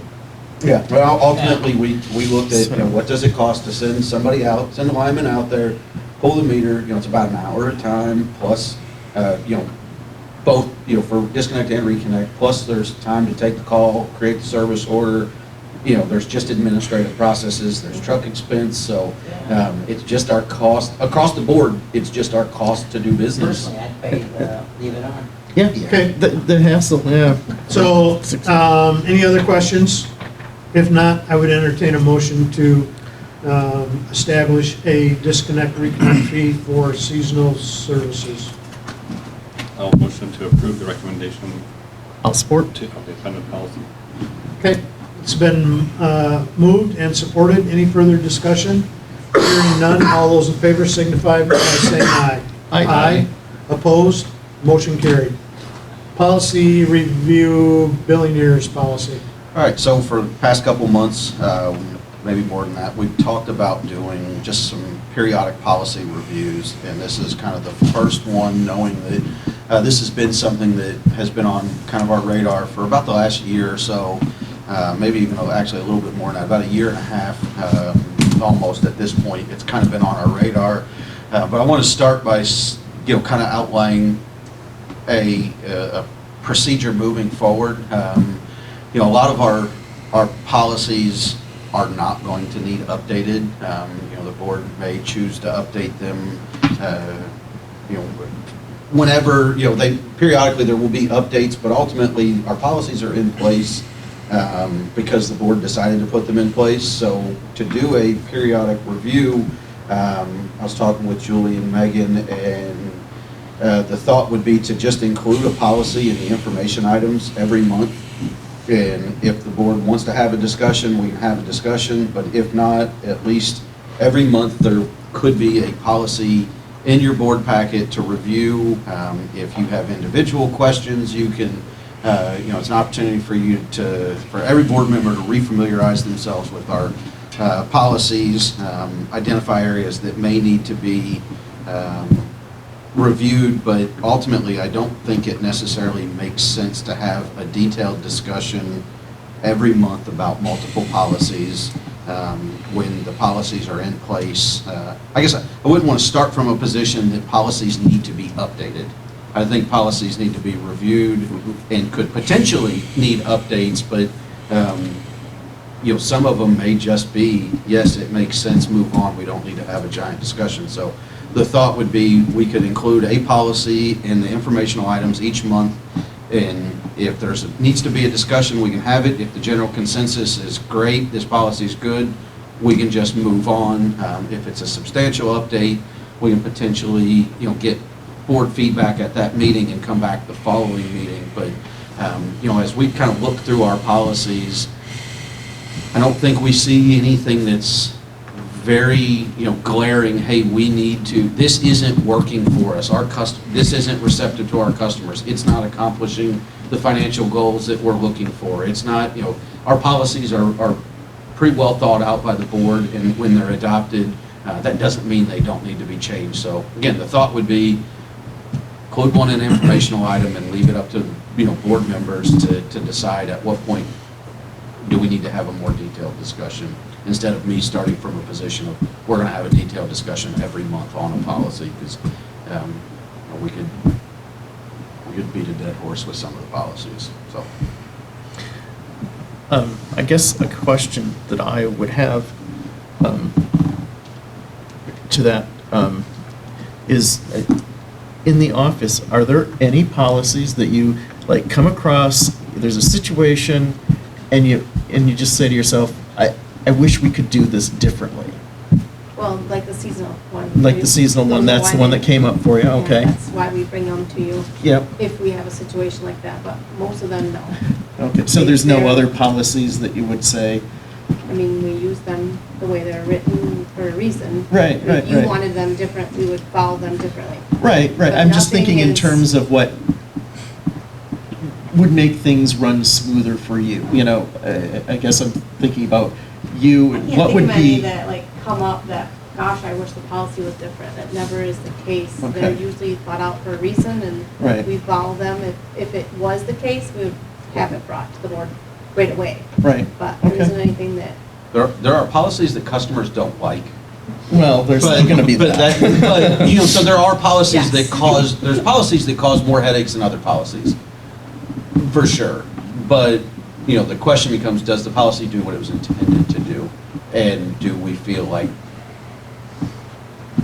the reasoning behind that policy is still relative? But I know when we sat down, I sent out an email and said, what policies are on the top of your list of review? Oh, okay. Their response was seasonal disconnect, billing adjustments, because this is one that was, and we've talked a lot about the benevolence policy, but that's more about board. And then I can't think of anything that you guys were like, yeah, this is our priorities. I mean, it's not a conversation that we regularly have of no. this policy. I don't think in the year and a half I've been here, I've had somebody come to me and say, this policy just doesn't make sense. Mhm. It's always, no, this is the policy, this is how it's used. And yeah, the customer doesn't like it, or, if it's not in their favor, but those are the conversations we have, is this customer didn't like the policy, not the policy's a tough policy to enforce, or I can't feel good about enforcing this policy, or I don't believe in that, I don't Yeah. get those conversations. Or just even how time-consuming is a certain policy that that the customers don't like, Yeah. They're really, I kind of expected there to be a longer list of, hey, we'd like to look at these, and Okay. And maybe we just adapt to them, I'm not sure, but Yeah. we don't get a lot of complaints that and the policy's wrong, it's just more they don't like the Right, policy. But right. it's more, they're in a situation, and then that's why they don't like the policy. but Right, The right. policy's not written incorrectly. Right. Coming from outside of this utility in here, I think the policies here do a really good job of balancing utility protection, customer understanding, staff flexibility. My initial reaction looking at policies these are very good policies in terms of our ability to enforce them. The balance between being punitive to a customer versus making sure we're protecting our other customers. They're very well balanced policies, and that's why we kind of came up with the idea of saying, let's just include one in the informational items, because that list that was not the route we set out on. Right. We set out on a route of, hey, let's do one policy review every month, and we'll have a detailed conversation every month. And then as we kind of dug into it, started trying to identify what would that look like, it quickly became apparent that we don't, as staff, have a checklist of things that we'd like to see changed. Which granted that board makes the policies, but it is staff's job to help inform the board, help educate the board, and support the board in the development of policies. So as we kind of look at our role in helping develop policies and modify those policies and present ideas to the board, I don't anticipate giant staff recommendations based on how those policies are implemented. So that's kind of how we, as a second, kind of a organic process of trying to figure out what it is, decided that maybe a detailed conversation every month isn't the most beneficial, but we see a lot of benefit in making sure that the board sees these policies, and that we give one policy to focus on, so we're not just handing a policy packet out and saying, go review our policies. It's one policy that can be evaluated by itself as a standalone, but we don't anticipate monumental shifts. I mean, you can see what I included in this one policy adjustment that we have talked about is two very small changes, and I would anticipate the potential for maybe tweaks here and there.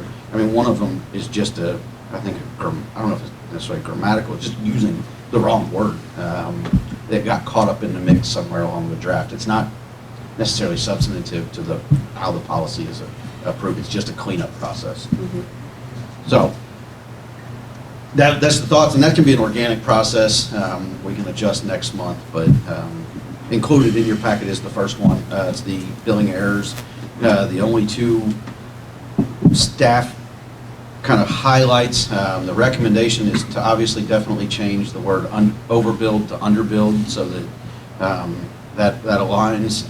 And then we also did want to bring to the board's attention or get feedback on, do we want to formally adopt the 1.5 times, the repayment being 1.5 times, or the amount of time that the error occurred? Like the last issue we dealt with, there's a billing error for over a year. We can only go back a year. We ended up giving them a year and a half. So 1.5 times the amount of time that we're back billing to repay it. And I think that piece is a labor intensive piece. It's a manual process, but for me, it starts and stops with us.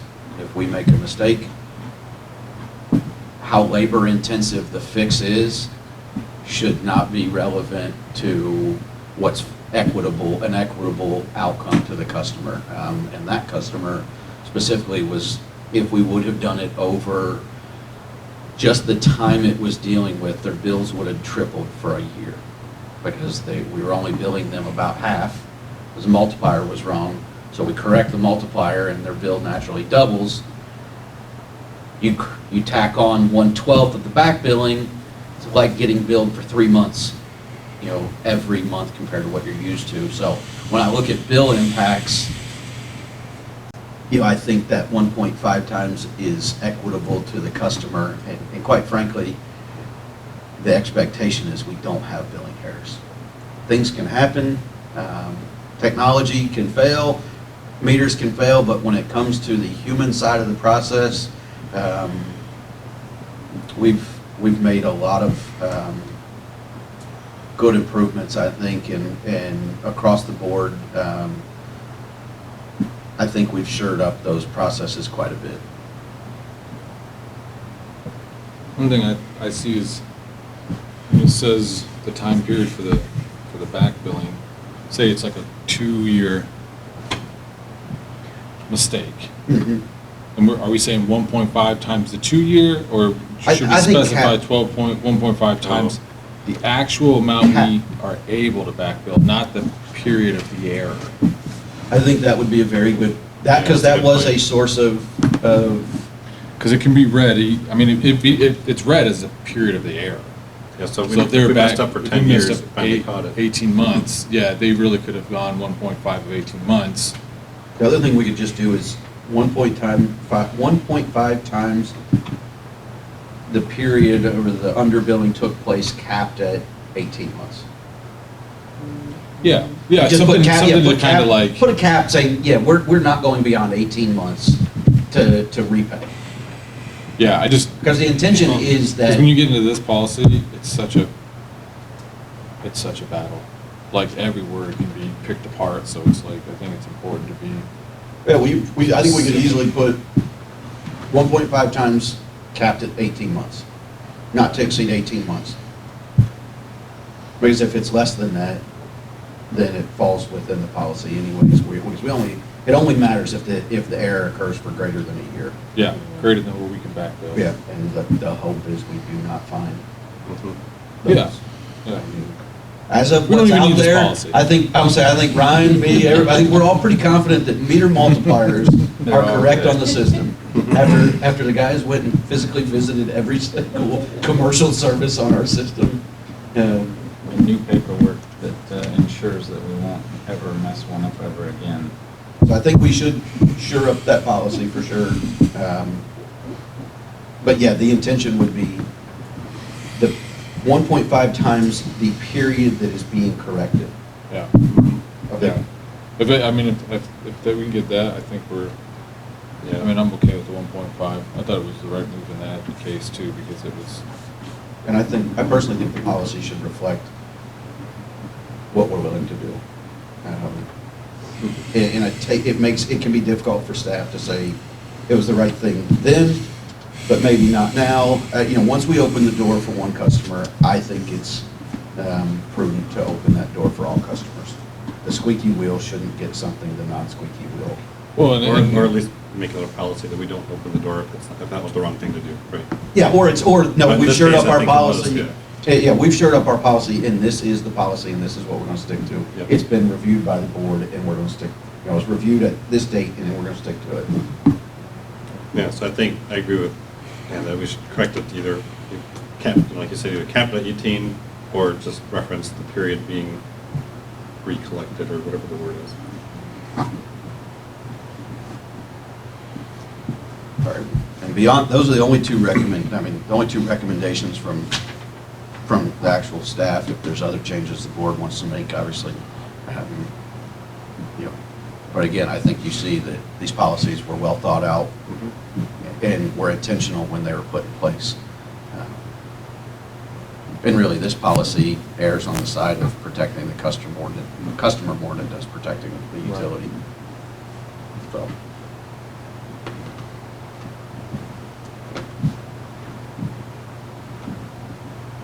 So do you need that Oh, motion? yeah, I was gonna say, I think if the board wants to approve the changes with, the documented changes with clarification that The repayment period is capped at 18 months or 1.5 times the amount, we can, if the board wants to approve that, we can get the words, I guess, on paper to capture the 18-month period or the 1.5 times the period billing being corrected.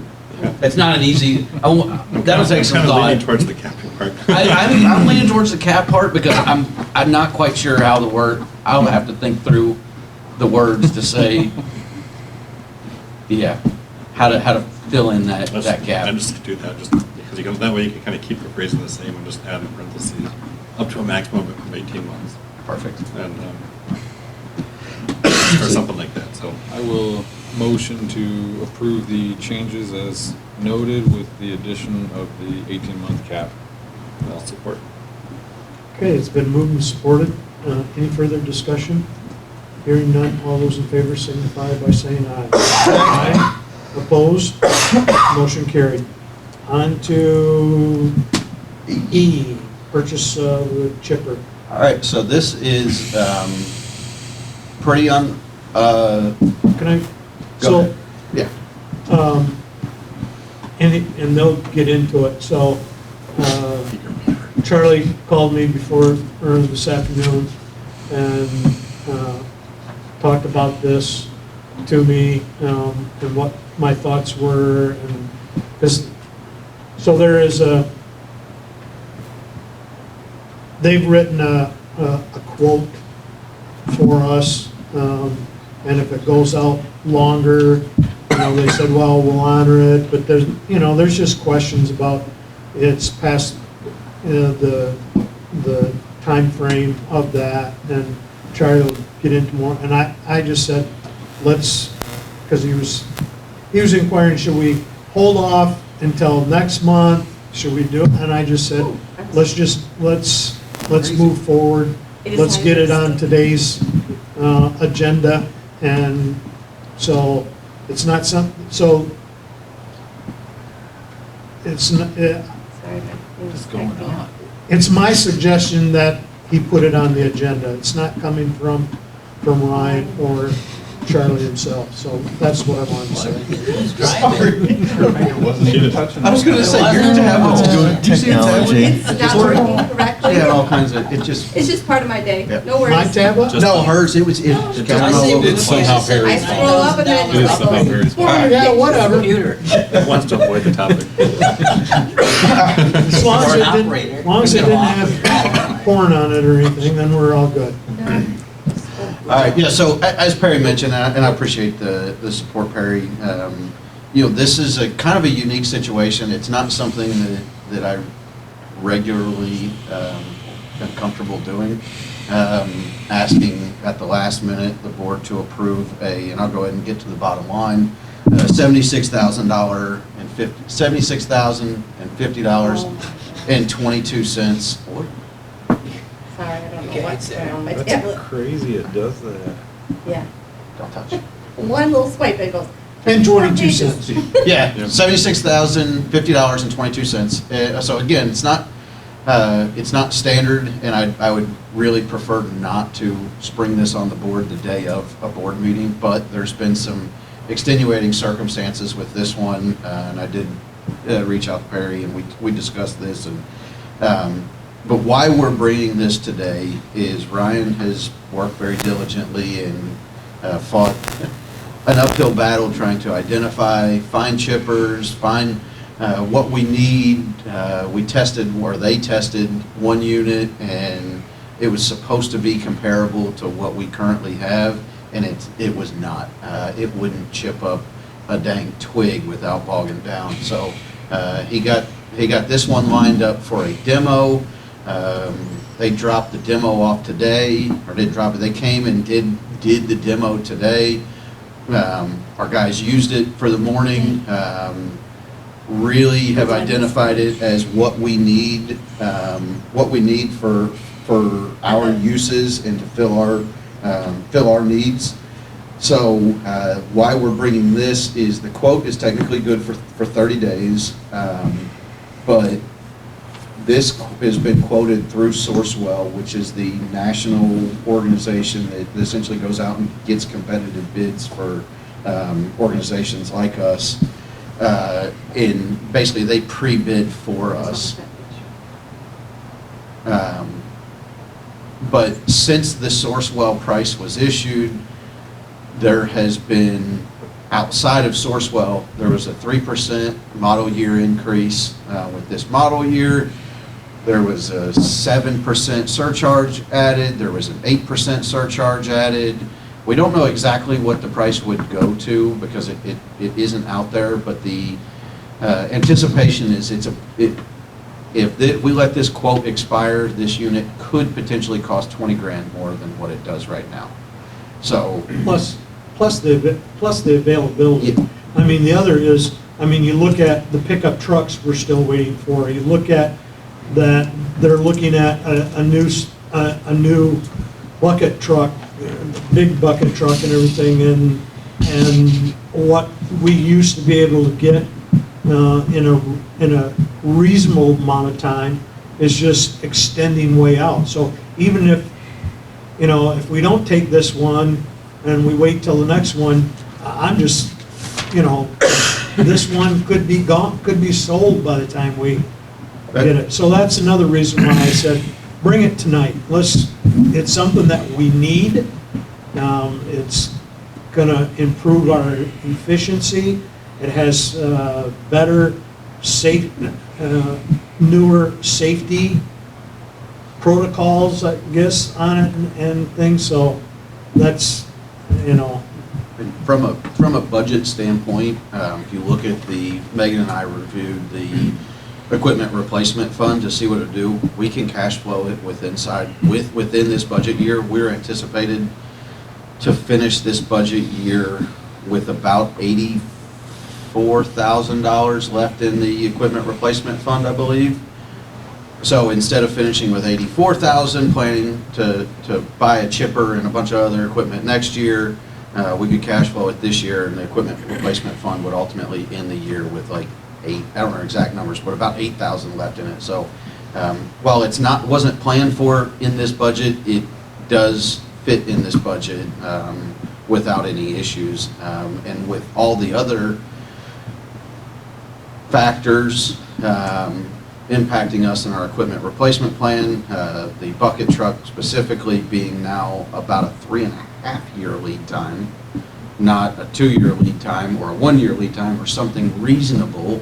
It doesn't even sound reasonable. No, it doesn't. And once we get through this, I do want to give an update on that. But the fact that it's available right now, the fact that it's been tested, and we're not trusting a salesperson's word. Salespeople are great. Jim's fantastic. But the salesperson told us that the last model we got was an equivalent, and it was not an equivalent. This unit is a better unit. Ryan, what else? I mean, you're welcome to add. I mean, it's. No, you're doing a really good job. I mean, I guess the biggest features that it has a winch. I think safety-wise, it has all the same features as the one that we have now. The panic bar that shuts the hydraulics off and reverses it. It has the last resort cords that hang down in the zone where the trees go in there that can be grabbed if something crazy happened. It does have all of the same safety features, but I think the biggest addition it has is it has a winch on the back that can do a lot of the dragging. Right now, For like heavy limbs, you mean? yeah, I mean, you gotta have 2 or 3 guys on it. logs like this. Right. Here, let's see if I can do this actually. What- Real quick. They're all tangled up in vines in the ditches, and it takes 3 or 4 guys to pull some of these out of there, and you can just hook this winch up to it and pull stuff out, and you're not taxing guys' backs, tripping Right. on things. I mean, that's a Tripping or falling huge into it. benefit right there. It has a hand crank on the chute to pivot the chute back and forth on where you blow the chips. Right now, you gotta have 2 guys, and you gotta loosen the clamp, and you gotta get up on the machine to try to shove this thing. On our unit, it's a total pain in the butt. What size of limb can it take up to? That look Here, like pretty good I was gonna say, how size about right a- there. That That one looks looks kinda really big This, big. there. yeah. So this is it's a 12-inch 12 unit. inch. That's Okay. a 12-inch unit. I mean, it can take some pretty serious wood. That's.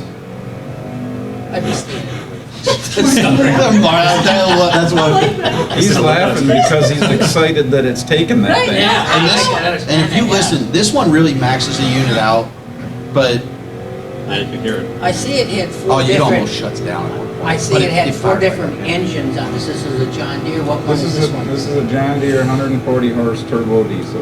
Okay.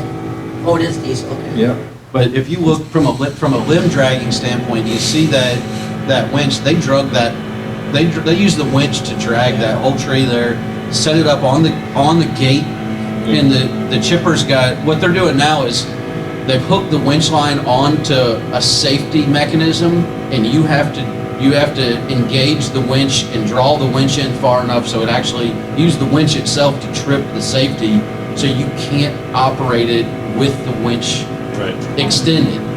So this is- you can't have the winch on the tree and use the winch to drag it in. You have to do either And this or. is our guys using it. Yes. Yeah. on Guy in the red hat is the The guy with the vest Mopar. on is Okay. the dealer. Okay, gotcha. Yep. That's nice because you don't have to pull the chipper all the way up to I the trees. see that, yeah. You know, Yep. Get it Yeah, and that on thing like is- unstable ground or you don't something. need to because cut you're the tree up chipping like into this guy. multiple pieces. We were chipping right here, and we actually realized after a few minutes of greening that we needed to tip the chute down because we were blowing chips Well, over if into the you- next county. If you get I some mean, really it was nice about to- dark brown bark for chipping, I think I might buy from you. Yeah. You can see the. And They're not dark. and- I know, much. It'd be seasoned a little bit. So, you can, Julie, if you want to swing back, I just wanted to throw that up there so you guys could see, it's Ryan's talking about the winch and everything. Is there extended warranty or do you get it? Well, there's Didn't a lot matter. of warranty on it already. There's a what? There's a lot of Warranty warranty on on it, it. okay, that's Mhm. always important. Yeah, I mean, there's multiple year warranty on almost all the Okay. components, 3 year on the engine, And then- 5 year on the emission system on the engine, and it has a fair amount of warranty. Okay, The other, if we make this purchase tonight, the old chipper, I think their intentions would be to clean it up and get that on the, what is the Yeah, through the Ranger bid, through the Ranger municipal bid, auction. yeah. and probably get a reasonable amount. and They've had very good luck with Ranger Oh, yeah. on Yep. selling stuff, so even though I anticipate we're gonna recoup some on the old Yeah. chipper. And when we updated the equipment replacement plan, part of the budget, we put 110 or 115,000 in the budget because we were anticipating those price increases. So to be able to jump on this unit now is way ahead of what we were planning for a budget, and also potentially way ahead of what it would cost to get this unit in 6 months or 3 months, or, you know, sometime in the future. And if we make this PO, that unit that was there will show back up and be ours. So to have immediate availability, Ryan, I don't know if you want to go into some of the other manufacturers that you looked at, or just not even necessarily the names, but the process of how difficult it is to get some of this stuff. Vermeer doesn't even have a demo that they could bring to show us anything that they make. They said, go to a rental place and try to get one from a rental. They don't even have a demo to let us look at. And we're not gonna buy a unit without trying it to make sure it's gonna at least do as good as the one that we have or better. Because, if we had just bought the first model from Morbark, the 1425, without trying it, we would have been pretty upset because it was just really bad. And then Bandit is another company in Michigan that makes them. They have some coming off the production line, but they're gas engine. They're only 84 horse. That's half of this unit. It's not going to cut it. I guarantee it's not going to cut it. And it's the only thing they have available off the production line this summer. And they don't even know when they could get us what we would want if we chose a model with them. It's kind of Morbark's. This is the last diesel unit they have coming off the line. He said in the next 3 to 4 months, and then he doesn't know exactly when another one will be available. So it's a good plan to, if we can make it happen now, it's going to be to our best interest to make it happen now and save some money. Why is diesel important over gas? Just has a lot more torque and just just, Towards- just I mean- holds up better. The engine lasts way longer. They are more expensive with the diesel units, but it's overall a better machine. Are you, I'm just curious. are you gonna be able to do the preventive maintenance on it, the sharpening, oil changes and all that Yep. yourself, or bring somebody in? Yep, all that stuff we'll be able to do ourselves. This is a drum style chipper, so the unit that we have now is a disc style flywheel chipper that's at an angle, and you have to take all kinds of guards apart and put pins and locks and all kinds of things in place to be able to get at the chipper, at the knives, to rotate them or change them out.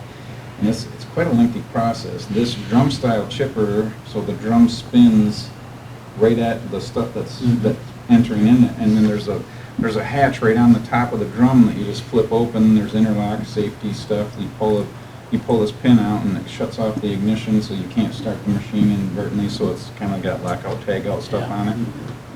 And the knives are right there, accessible at the top, where you just rotate the drum around and you just work on them right there. Super simple and easy. That's a lot easier than the unit that we have now. It's quite a process to change the blades out on that unit. But, yep. So did Mark's face kind of adequately summarize how it performs? Yeah, That big smile he had I there. put a lot of, I put a lot on the guys to go out, and I think we really like their feedback. They're the ones that they're gonna have to go out there and use that thing or benefit from how easy it makes their jobs. And like, just tell us exactly what you're thinking. Is this an adequate replacement for what we have? What's the first thing I said when they came back in for lunch is, what's the negatives of this unit? And the only thing Mark had to say was, it doesn't come with guys to feed it. And so it's really good that way. I don't know what else to say about it. I mean, we really, it's not just my decision or Charlie's decision on this. We always talk about it really well. We try to do that with everything, because we just don't want to sit around in 6 months from now and think, I wish we would have done something different. So we try to think about every angle and cover it as good as we can. The other thing that comes with this that I haven't seen in any purchase we've made of any significance is a set price. Everything has been variable price, because you're ordering things that aren't going to be available for many months. And they've got these material escalators. We'll talk about that if we get through this. We'll talk about bucket truck a little bit, and everything, transformers. Very few things have, here's your price, here you go. And to have that price, knowing that it's going to go through, go up significantly at the next adjustment, it's kind of driving the urgency today. And again, it's not something that I guess take lightly in asking the board to spend $80,000, just short of $80,000, without any heads up. But there is a little bit of urgency on this one. We wouldn't do this. But you're saying this is half of what we've had budgeted, basically? Well, we had Or a little bit- 115 budgeted. Oh, okay. Yeah, so we ended up budgeting 115, but that number also changed. Last year, we were hoping to get a chipper for about 35 grand too. But at the time, I don't think that was based on a salesperson saying, yeah, you can use this. And from experience, no, we can't go with the essentially equivalent. The unit we have now is a beast. For one, it's 30+ years old. It's amazing how good it does. So replacing it's a little bit of a challenge. So Wow, it's really that old. it's a 1987 model, I think. Yep. Because when I saw it, I said, we cannot have equipment here almost as old as me. I struggle. I know what it feels like to be that old. So It'd be tough to work. Chipper Wah, wah, wah. for it. So we're gonna list another chipper for it. I'm crawling around on my knees. I was gonna say, We wouldn't put a reserve on it, because it'll sell for decent money. Okay. I mean, it'll bring 15, 20,000, Yeah. if not more than that. It'll do good. Yeah, and that's the other thing, is right now is a good time to sell. Okay, any other questions? I would entertain a motion to purchase this chipper at $76,050.22. motion to purchase the chipper. And I'll support. Okay, it's been moved and supported. Any further discussion? Hearing none, all those in favor signify by saying aye. Aye. Opposed? Motion carried. All right, before we go on I'd like to just give an update, since we're talking equipment replacement fund. We are anticipating bringing to the board a request next month to issue a PO for a new bucket truck, but I want to go ahead and preface the request next month with the challenges that we're going to be faced with. We met with Outage last week, and if we place an order now, we will see it in the latter part of 2025. So close to a 3.5 year lead time. It would fall all the way into fiscal year 26. So we'll dang near have coal out of our generation portfolio before we can buy a bucket truck. But with that comes some very uncomfortable situations. So we buy the truck through a manufacturer. They have to get the chassis from, a chassis manufacturer. They won't even issue a it's only an estimate at this point. The chassis manufacturer, they won't have chassis pricing until the manufacturer issues pricing for that model year. So if we're picking up in the latter part of 25, or getting delivery in the latter part of 25, they're anticipating a chassis model 26. So until the 2026 model lineup is released, they won't have firm chassis pricing until then. They also have their own escalator or de-escalator, just like everybody else at this point. So there's, I don't want to say what we anticipate, or we don't know what to anticipate over 3.5 years. So it's a very uncomfortable situation, but we do have 3 years to prepare for it. I've asked the salesperson if we proceed to get as frequent of updates as possible, at least annual updates on tracking and he kind of talked to us about their escalation and de-escalation mechanism. They use the PPI, I can't think of, Producer's Price Index, maybe. It's similar to CPI, Consumer Price Index, but it's for producers or so. I can't remember exactly, but I've got the notes. So we can kind of monitor what it's doing, but there's going to be a relatively significant amount of price uncertainty for most of that 3.5 years. So what is, normal, what was before this whole, So 3 years ago, what was normal?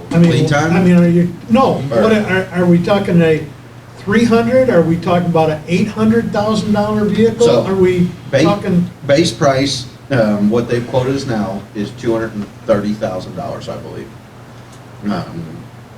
And that's their best estimate for 3 years out. And Ryan has spec'd out a truck that's there. Again, I'm just trying to preface so we can have ongoing conversations. But yeah, so we're looking at $230,000. That price has not changed a ton yet, I don't think. If you were to price out a truck a couple years ago, before COVID, you're probably still north of $200,000 maybe. Yeah. I'll say every truck spec's a little different, but at that point the lead times were 300 days. So, but it's a $230,000 initial estimate. So we could be looking at 400,000. I would be very surprised if we went that high. Yeah. So the nice thing is, and what we talked about, in what will, the recommendation will be to make the purchase.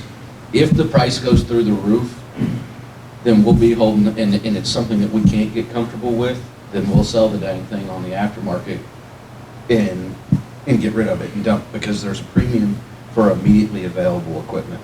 That's why you're seeing your used markets go through the roof.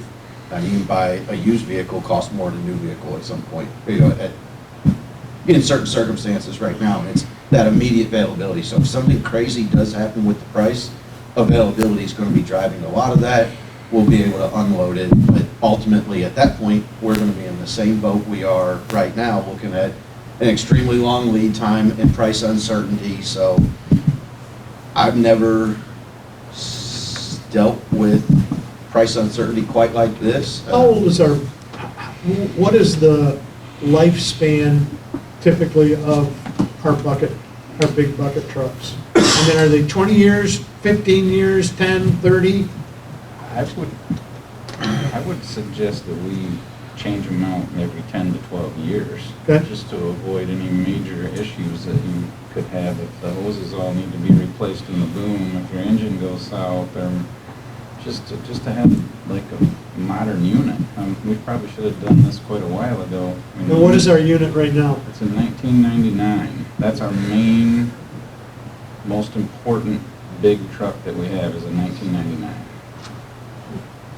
So That's also gonna push a lot of the urgency of, none of it, I don't expect the board to get comfortable, 100% comfortable with 3.5 year lead time and price uncertainty, That but is what it is. I mean, Well, we Hey, also what have cho- what reliability choice do uncertainty you at have? some point, right? I would say there's other things that we might not be comfortable, but our needs still are our needs, and we need the truck. Yeah.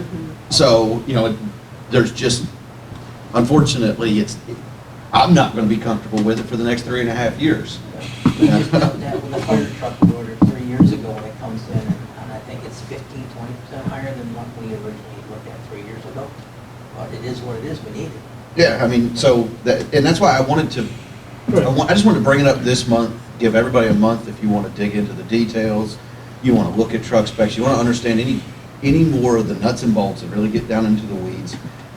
Reach out to me, reach out to Ryan. Ryan's got the specs, I've got the specs. I'm going to defer most everything to Ryan, but especially when it comes to the details, but it was very thorough. Ryan spec'd out a very, I don't want to say basic, but a standard truck. It's not like he spec'd out.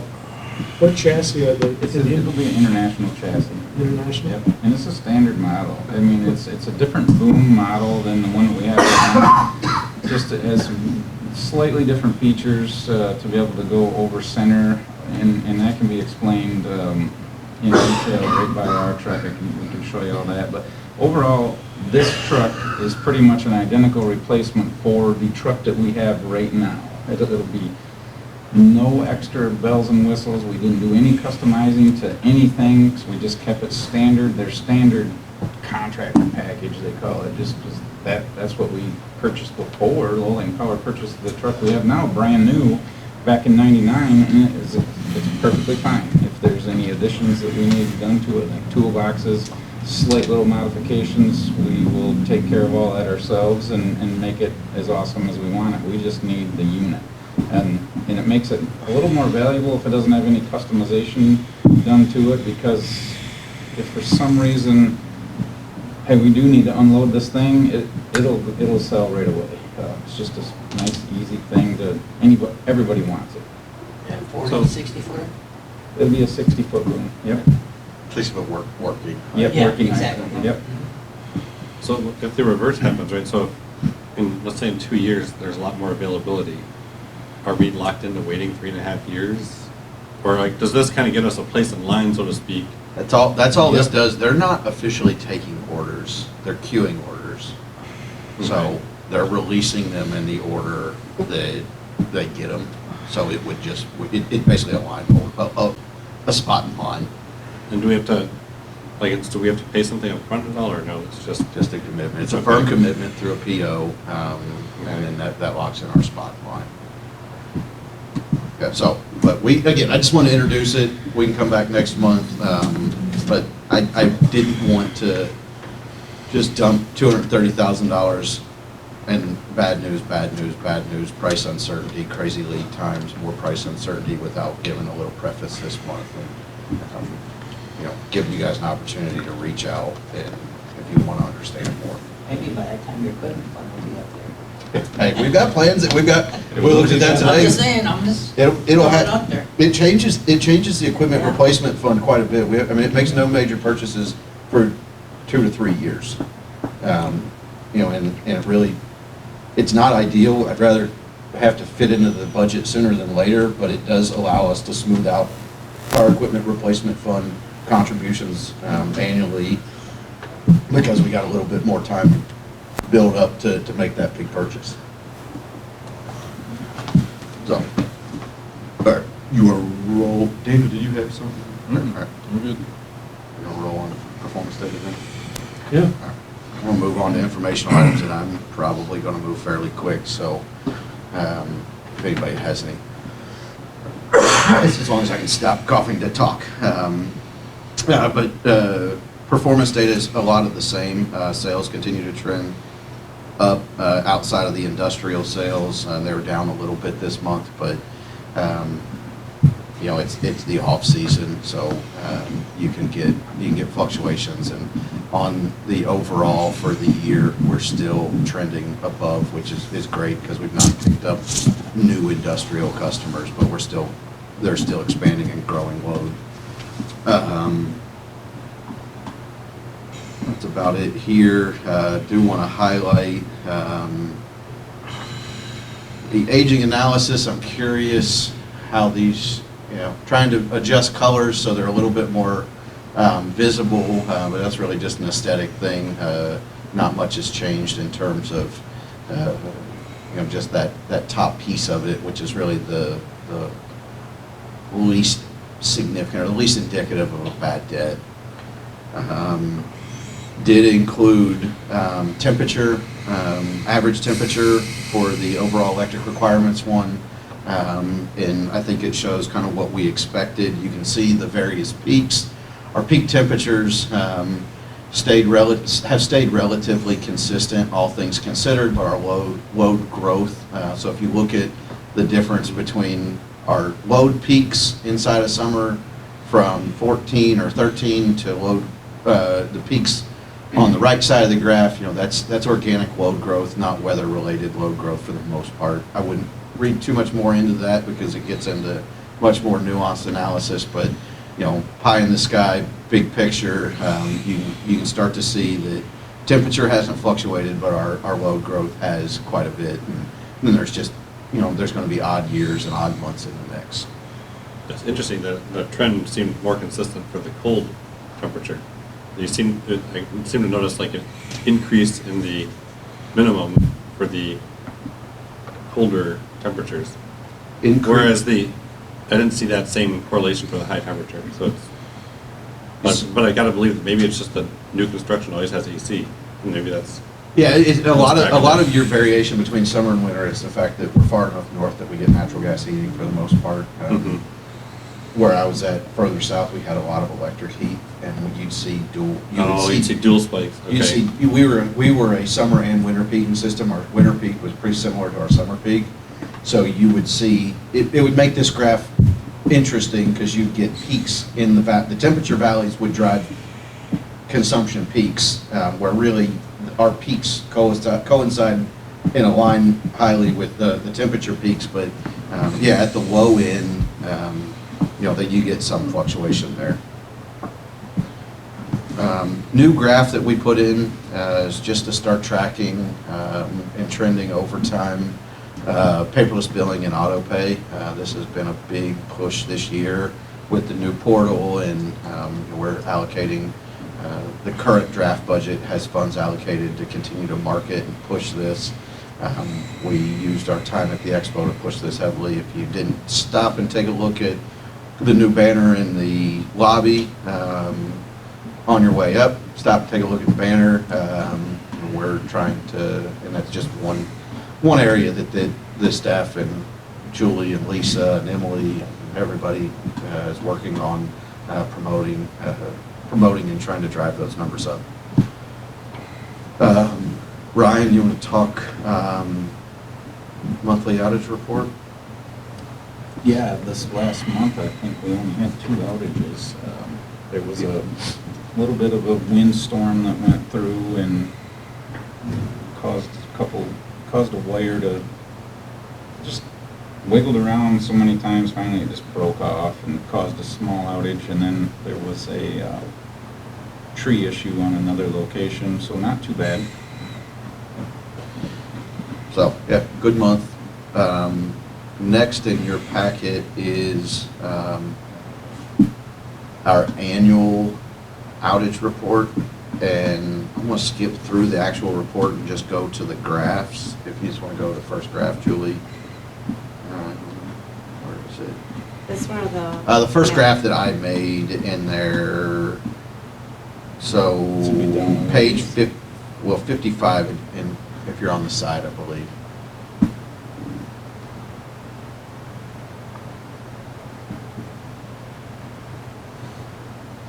This one? Yeah, perfect. So I want to highlight big picture trends over time a little bit. You're welcome to obviously dig into the report, but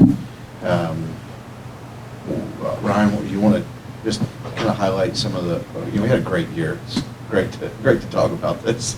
Yeah, I mean, it is really, really awesome. You can see the there's a downward trend that's pretty obvious in what we have going on. I think with all the choices that we've made, tree trimming, animal mitigation, just ways of trying to do the best that we can around the system, I think it shows.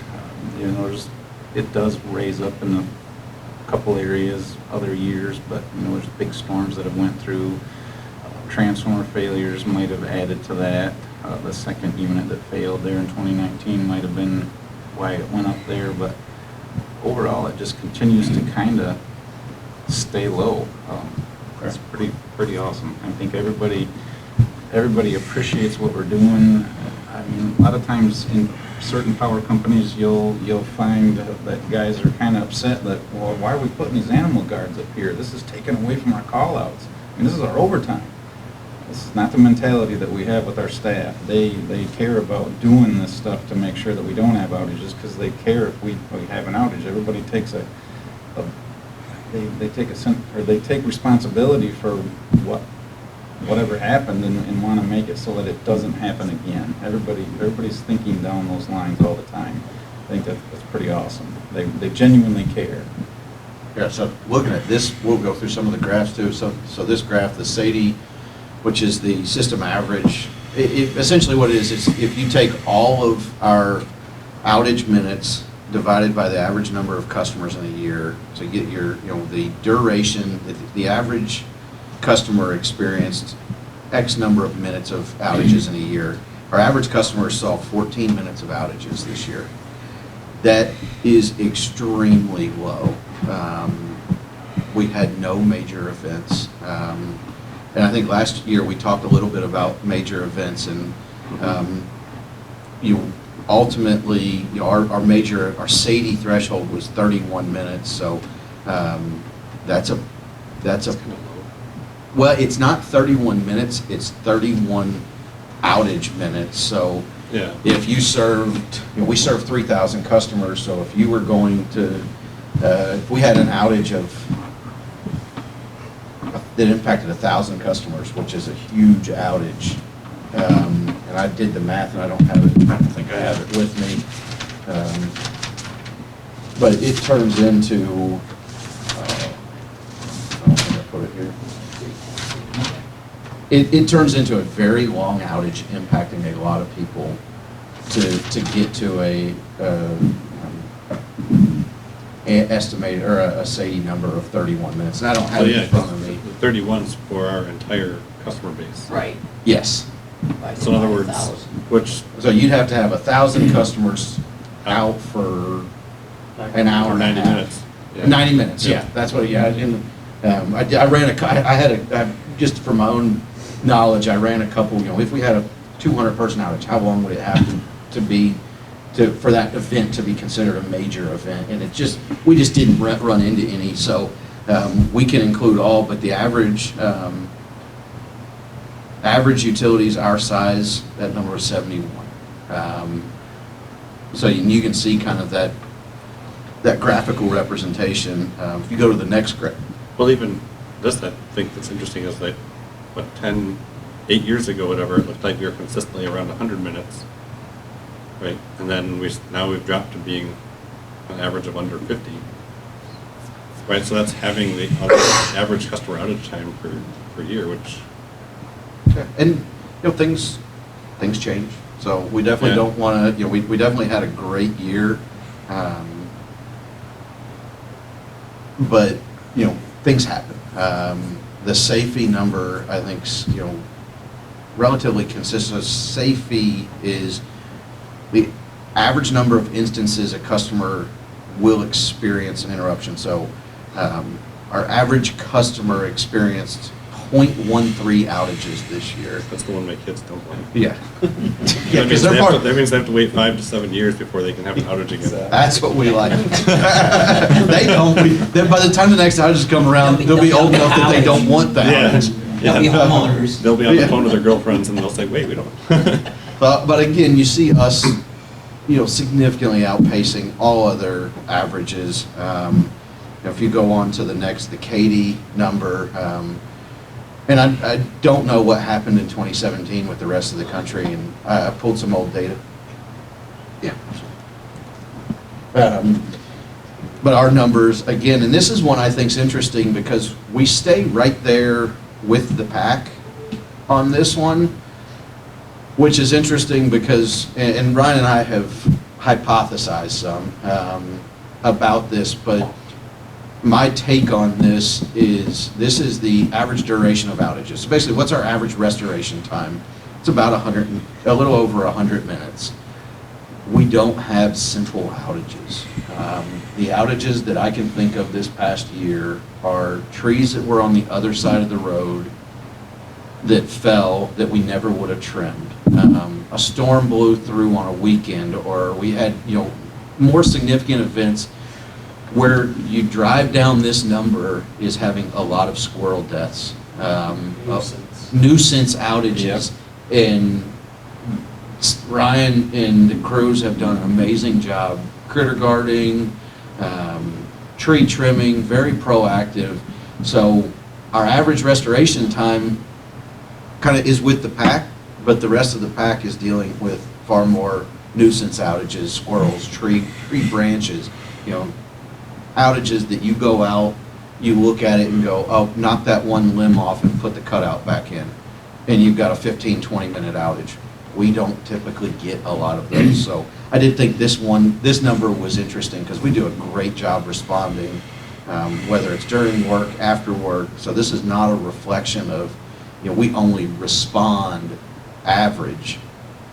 We respond, we keep pace on more significant outages than, at the same pace that other utilities include a lot of nuisance outages and half-hour restoration times, 20-minute restoration times where, when we go out to an outage, we just don't get a high volume of short duration outages. So just wanted to highlight that. So is this the duration of the outage itself? This is the average.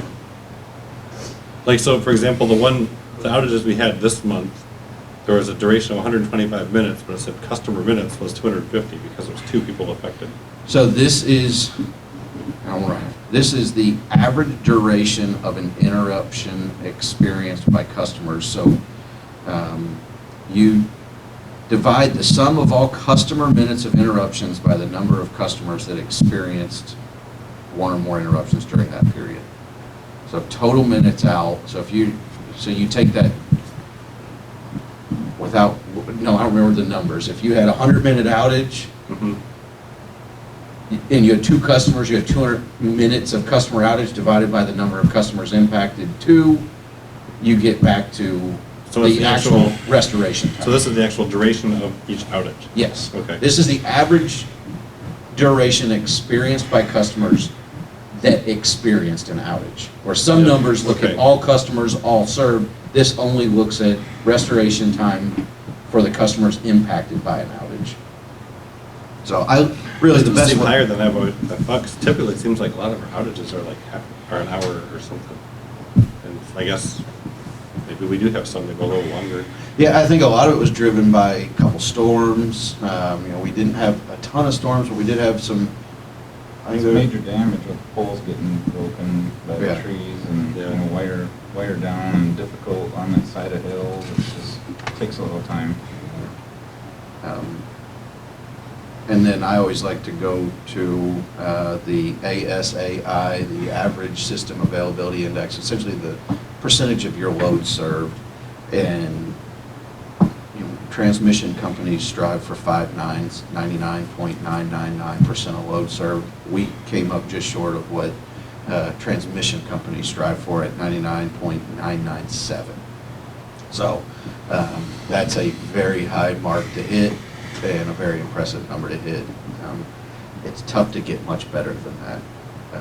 You know, you see that 2017 looked like it was slightly better than that, but that number is way up there. That's something to be proud of, and our customers are the ones that benefit from these numbers.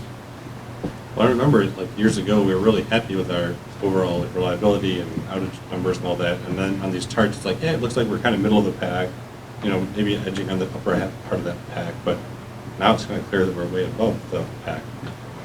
I would say I think we're, And I think that's just a good sign that we've gone from with the pack, in front of, but with the pack, to ahead of the pack. yeah, and as you look over time, you know, each graph, about 2016, we start to separate ourselves from the pack a little bit. Mm-hmm. But, We all had right. more staff that came online at 2016. I think it was 14, 15, 2 years in a row. Mark, our senior lead lineman, was on call all the time. No one else would do it or help him. He was like, all year long, he was the one on call, and that gets kind of rough when you're the only one that's willing to come in and help out.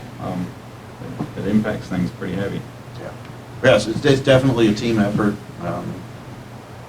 Starts with the board support, you know, to have the budget that's needed to maintain a system, improve a system, and, you know, it's definitely a product of a team effort across the board, from all, I mean, the office staff gets involved in outages and making sure, you know, talking with customers and making sure that, you know, if they get information, it gets to the guys. The guys are, you know, Johnny on the spot, their phone goes off with an outage. They're all looking at it. I don't get to see it very often. I'm not around them when an outage comes in very often, but when one comes in, they all, We had. I got it, no, I got it, no, I got it. There was an outage today that came across right over just off of Main Street. I pulled up the meter on the Yukon and just to check the voltage to see if it was actually off. It wouldn't take a reading because it wasn't communicating. Ron was at the warehouse. I asked him to go check it out. He was there for about a minute, and Steve come pulling in because Zach sent him over there to go check it out. In between those two people and that communication, Hillary was texting me, and because she gets the email notification down in the office too, and she's like, what do you know about this 901 West Main?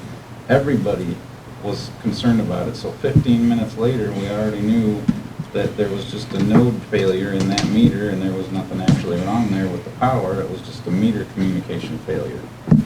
15 minutes.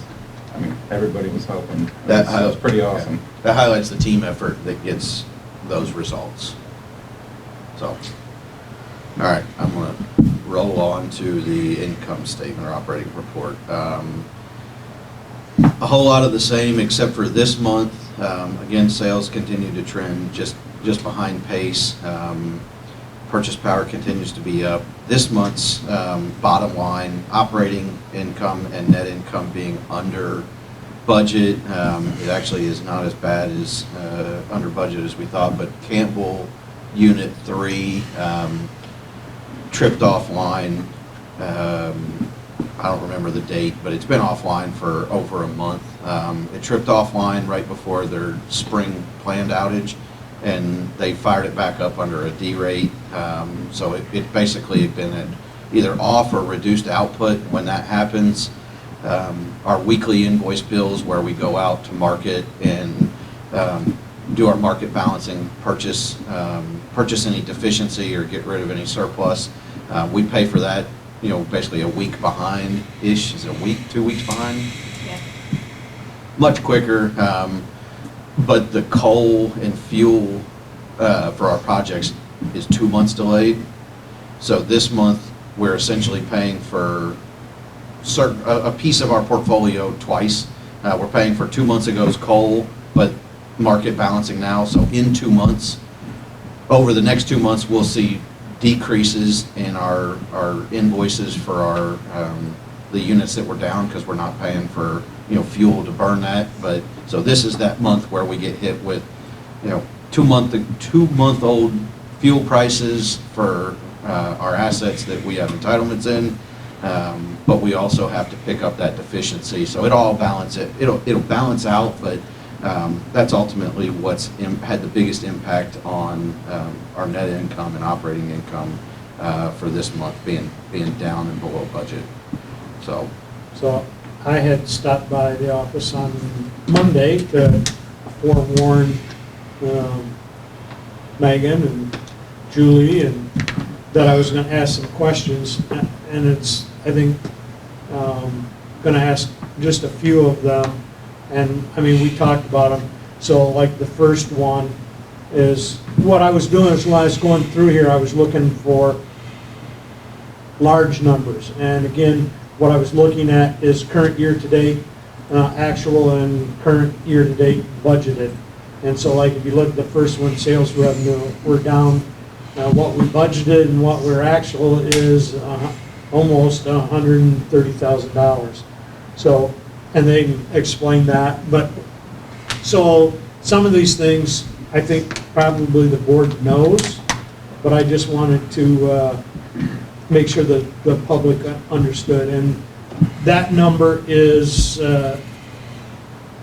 due to when, if you remember, the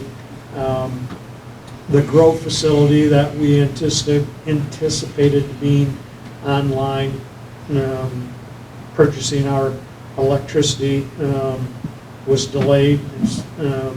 They're working on it. They're working on, contractors are working on that facility, but that's, and they can talk about it, but that's, some of the things I just wanted to make sure that when we saw these, well, how come that? Well, that's one of the huge numbers that I saw. And to speak on that a little bit, when we do the budgeting process, we rely on, and MPPA does a great job of giving us our power supply costs. And the two numbers that have to work together are your power supply. You've got to make sure that when they run the models and they say you're going to need X number of kilowatt hours or megawatt hours in a year, we've got to make sure we're planning on selling about 3.9% less. So we start our sales projections with, we track and we kind of work at it from both angles. We work at it from our sales angle and look at historic sales and project forward, but we also balance that to what MPPA says that they're anticipating us buying, and make sure, and we try to make sure that sales revenue and purchase power work together. This year they're not. And I think some of it is, our sales, we were more comfortable putting some of that anticipated growth in the commercial aspect, in the commercial class, because we were anticipating the grow facility to come online, but they've been delayed about a year now. But they are getting closer and closer to coming online. And then I think, we've just been dealt some pretty big purchase power overages this year. It's still correcting itself, and with the Campbell debt and how budgeting works, that number will continue to come in line. But our sales numbers are just down, but that can also happen. That can be weather related. There's a lot of factors that can go into that, but one of the biggest is the grow facility and our comfort level planning or inputting anticipated growth coming from the modeling side at that class. But it's something that is definitely a lesson learned for us, and Megan and I have a meeting scheduled for next week as a follow-up with MPPA to review purchase power. I think it's next week. But I don't know if you have anything else to add to that. No, that was pretty good. I don't know about that, but it was an answer. When you get down further, there's like, I'm jumping purchase power, surplus energy credit. I mean, there are, when you look at the total budget and when you look down at the very bottom of it, we're in good shape. Things, work themselves out, but when you look, I mean, so if the general public, when they look at some of these things and see, oh, we're, you know, that there is some huge discrepancies, like in the surplus energy credit, you know, we had year-to-date current budget and what the actual is, and, I mean, there's some huge differences. Yeah, and with, specifically on the purchase power side, it's something, again, we're digging in and wanting to know a little bit more, but it's hard to separate out deficient energy charge and surplus energy credits, because we technically settle up with MISO every 5 minutes. So inside of every 5 minutes, we're either going to have a long position or short position. We are not going to hit it directly on, hit the nail on the head. So if we have a long position and we sell off some, any revenue from that 5-minute interval goes to surplus energy credit. If we have a short position and we need to purchase something on the market, that goes to the deficient energy charge. So timing's a huge thing. When our units are outputting, you dig it far more into the details of these invoices. I don't know if you have anything to add on that note. I know it's something we're definitely trying to gain a better understanding, and some of it's just something that spits out of a model. You know, it's such a detailed calculation, but I don't know. Yeah. That was good.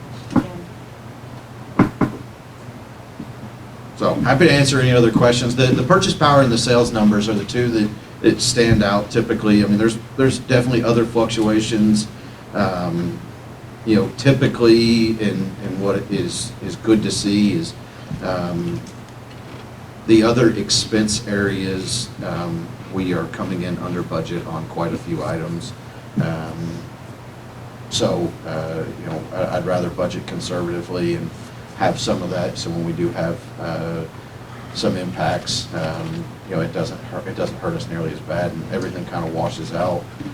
Like you mentioned, it washes out, and ultimately, you know, what matters is operating income and net income, and how some of those charges are distributed amongst or expenses are distributed amongst the individual GLs. It can be very difficult to forecast at the beginning of the year. But You got 17 minutes, because I think the meeting went to 9:01. okay. You know, and I wasn't in charge of that meeting, and so we gotta. I've got my marching orders. It's out there. All right, and that was that. Any other questions? No. That's all I've got for every no. Again, capital. We'll roll on to capital projects. You know, roll on to capital projects. Things are moving along great. We just issued the check earlier this week to. Was that yesterday? I signed that. I don't know what day it was. Yes. Yesterday. Oh yeah, it's only Tuesday. I'm still getting used to board meetings on Tuesdays. You know, clearly. It's like Thursday anyway.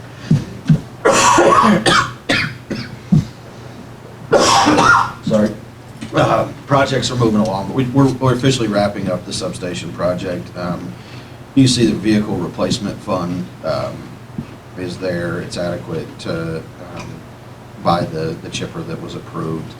Other projects are just kind of moving along, and things are typically coming in slightly under budget outside of, you know, the dock addition work that we've done this year that was not originally included in the budget, but it's coming along nicely. With that, I'm going to roll through the manager's report pretty quick. One thing I do want to highlight, want to stop at the safety update. We were awarded the APPA Safety Award of Excellence. Definitely something to be proud of, and definitely another team effort. I believe we finished last year with 0 recordable injuries.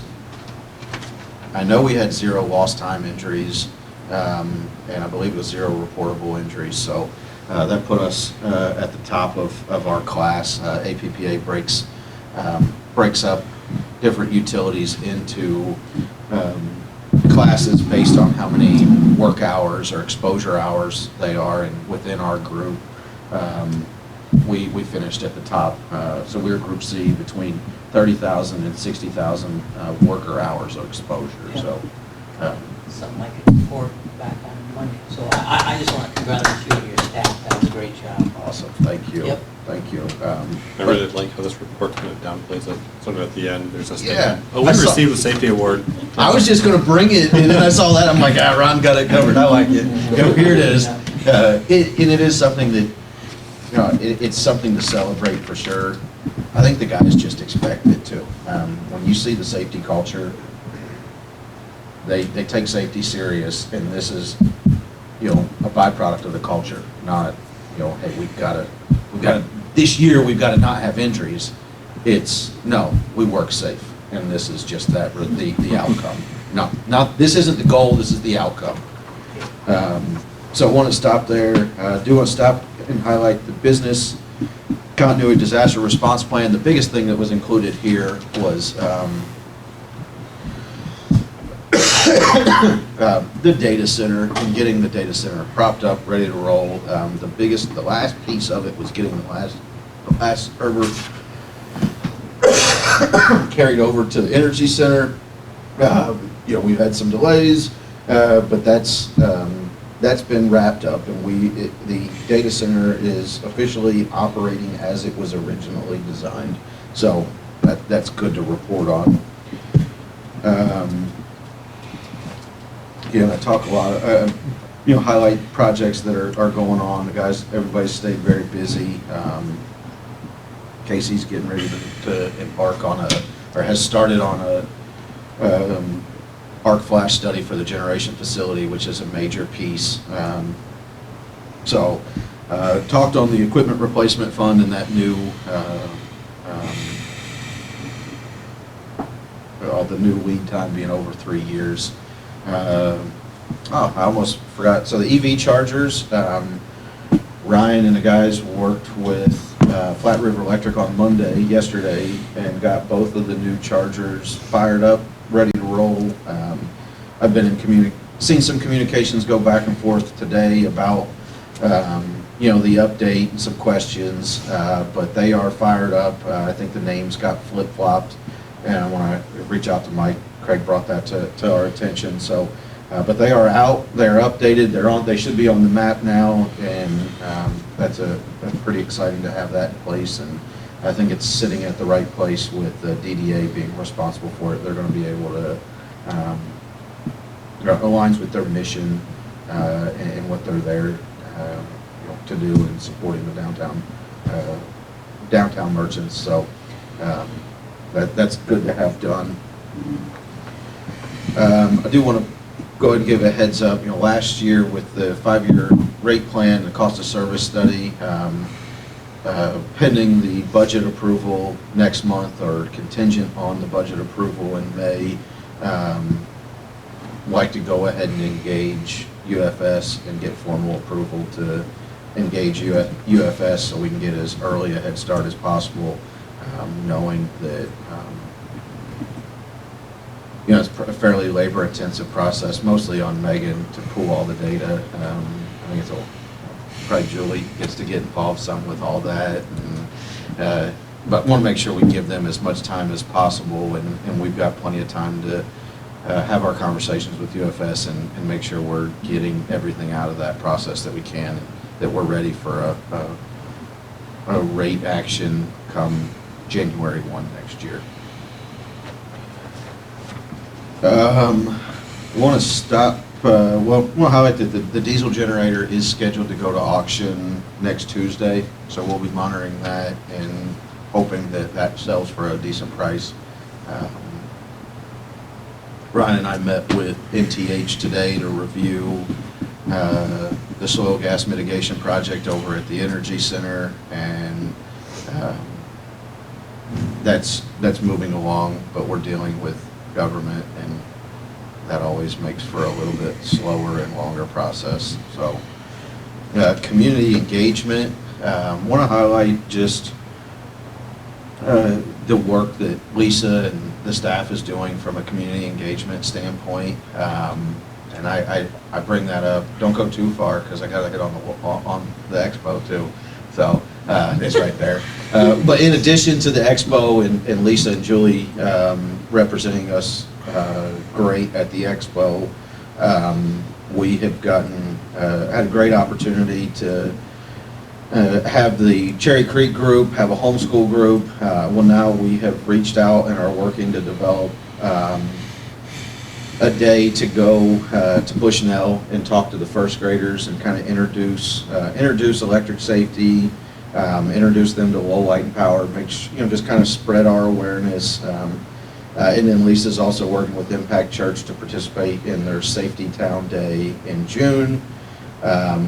We hosted a homeschool group on board meeting day last month, I believe. It was the day of the board meeting, or right around there. And we have another homeschool group coming up in May, May 4th. May the 4th be with you.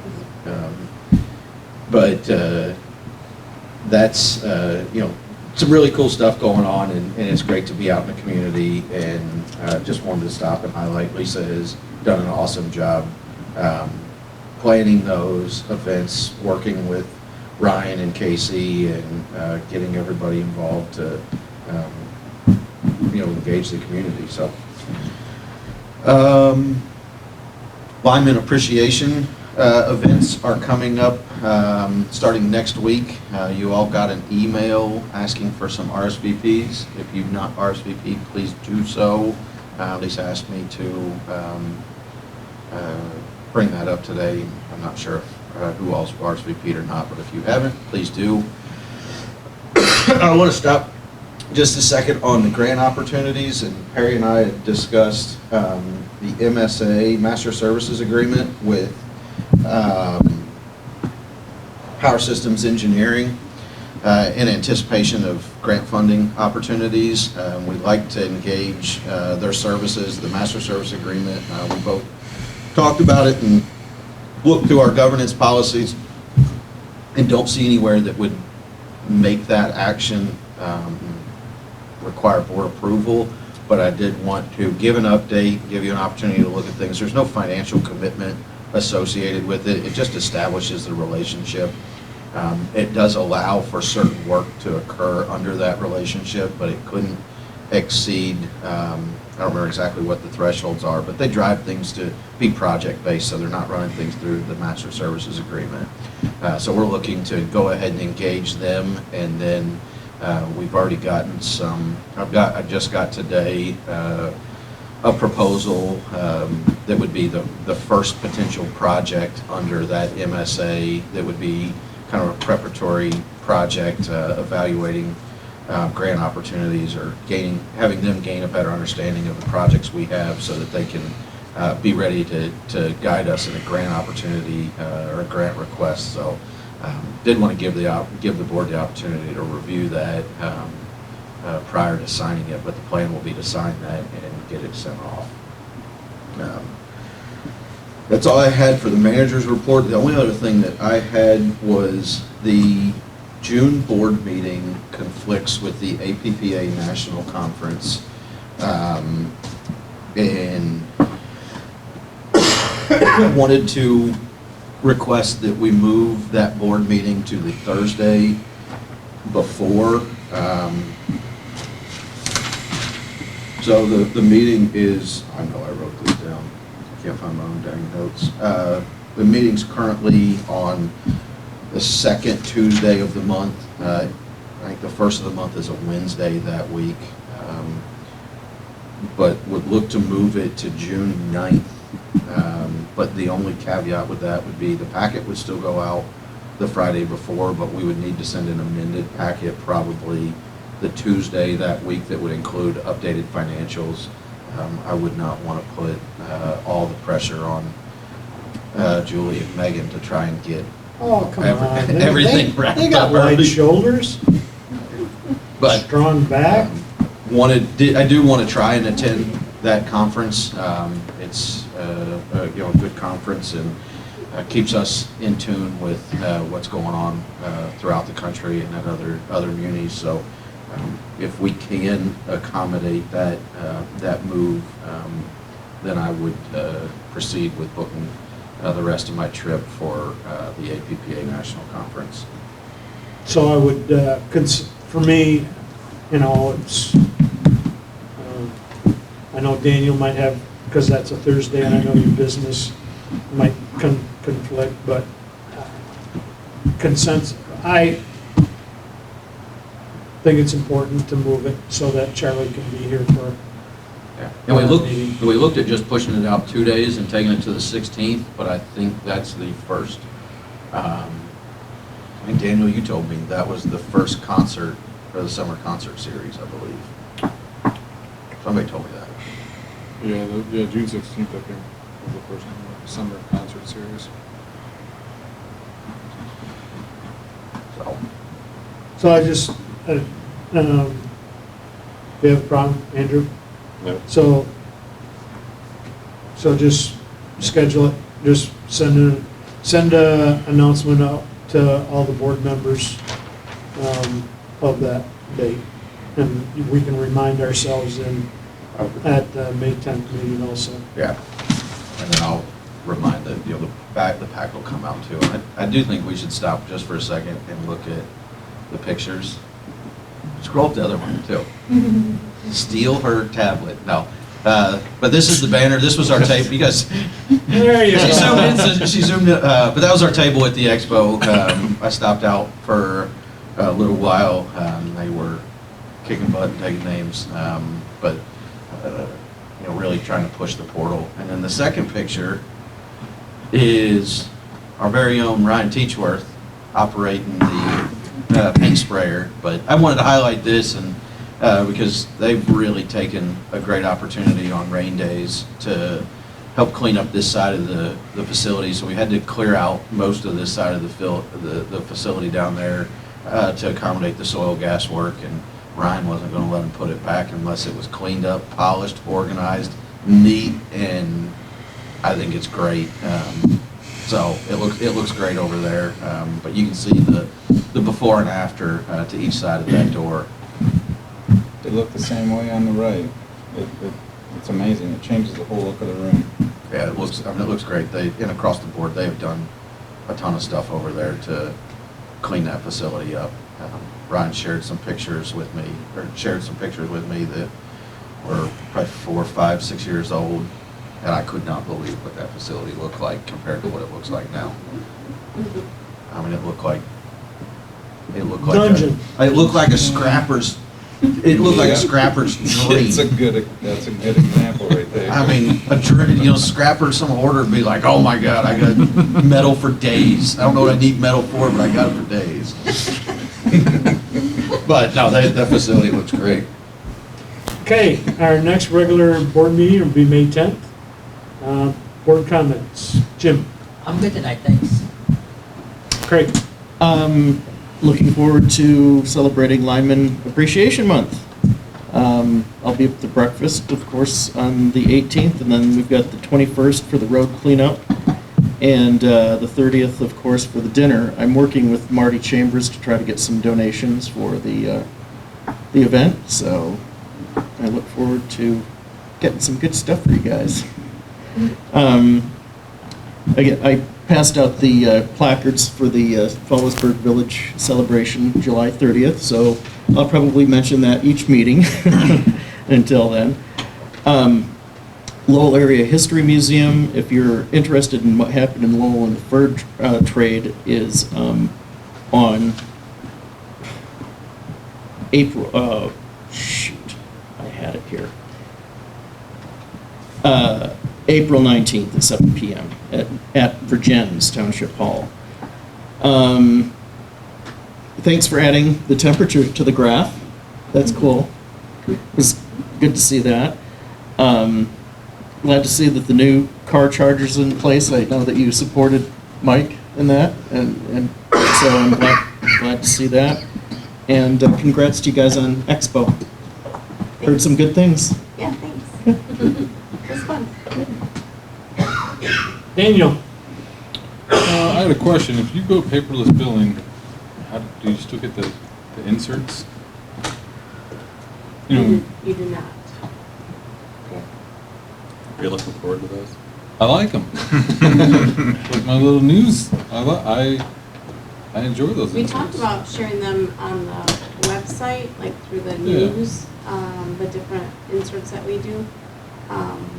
That's probably an option, we could probably insert them in there. I mean, if we could push more and more people with paperless billing, it might make sense to. Mhm. Yeah, 'cause I Because don't think- we won't get the word out. There is a spot in the portal when you log in to, that like can toggle between a couple things, but it's really small. So Gotcha. sometimes we have an insert that's a whole page, we won't be able to put all that in there. But we can always put something in that area on the portal that says, check our website, latest news for the newest, insert, I guess, bill insert. Yeah. We don't do too many. I mean, we probably do sometimes, 5 or 6 a year, but just Yeah. depends. Just wondering, like, when we give a credit back or something like that, like, when we had times where we gave credits back, when we adjusted the deposits, we gave credit, so we put we stuffed the mail. Oh, a with letter? Right? Well, So how would that have gone out to paper? we actually sent a letter. Yeah, that was to each. separate. It was So, not. okay, gotcha. Yeah, especially because bill inserts, we found that people don't look at them. Huh? So an actual letter to them, Except for Dan. we're hoping Except for they. me. You're Well, a I'm not very saying- small percentage of the Yeah. customer. There's a lot of customers that come It's the in only and mail I open their open. bill at the front lobby when they get here. And they just pull out their bill and the rest goes to the trash. And we say, Gotcha. do you want this? Oh, no, we're just here to pay the bill. Gotcha. Okay. Okay. So we suspect that a lot of people don't look at them, and we don't get a lot of, I guess, feedback Yeah. if people read them, but, I mean, we try to, we're having a promotion right now, if you sign up for paperless Yeah. and, I saw it, don't auto worry. pay, yeah, so we're Yeah. trying to get people to sign up, because we're having a drawing, so we did insert that this month, and we've been doing a ton of Facebook posts and social media posts to try to get the information out there, but yeah, so I would suspect we could also do it on the website, the same insert. And I Yeah. think she did this one that we just sent out, I think that's on the website. Just We do the curious. same thing for other inserts. Okay. I guess my things to say are congrats on the safety award. Obviously, when we're looking at the annual outage report, I like that on your charts you wrote lower equals good or higher equals good, but it's like, all you really have to do is look for the light and power line. And whichever way it finishes is good. I put. Like, I mean, that's the way. It's like you look at it, you're like, oh, here's where the blue line is. Yep. Higher must be good on this one. Yeah, which, if you read though, it's pretty apparent what's good and bad, but, we're on the top, or we're on the bottom for like the first 3 graphs, and then the last graph, we're the top, and it's like, you know what?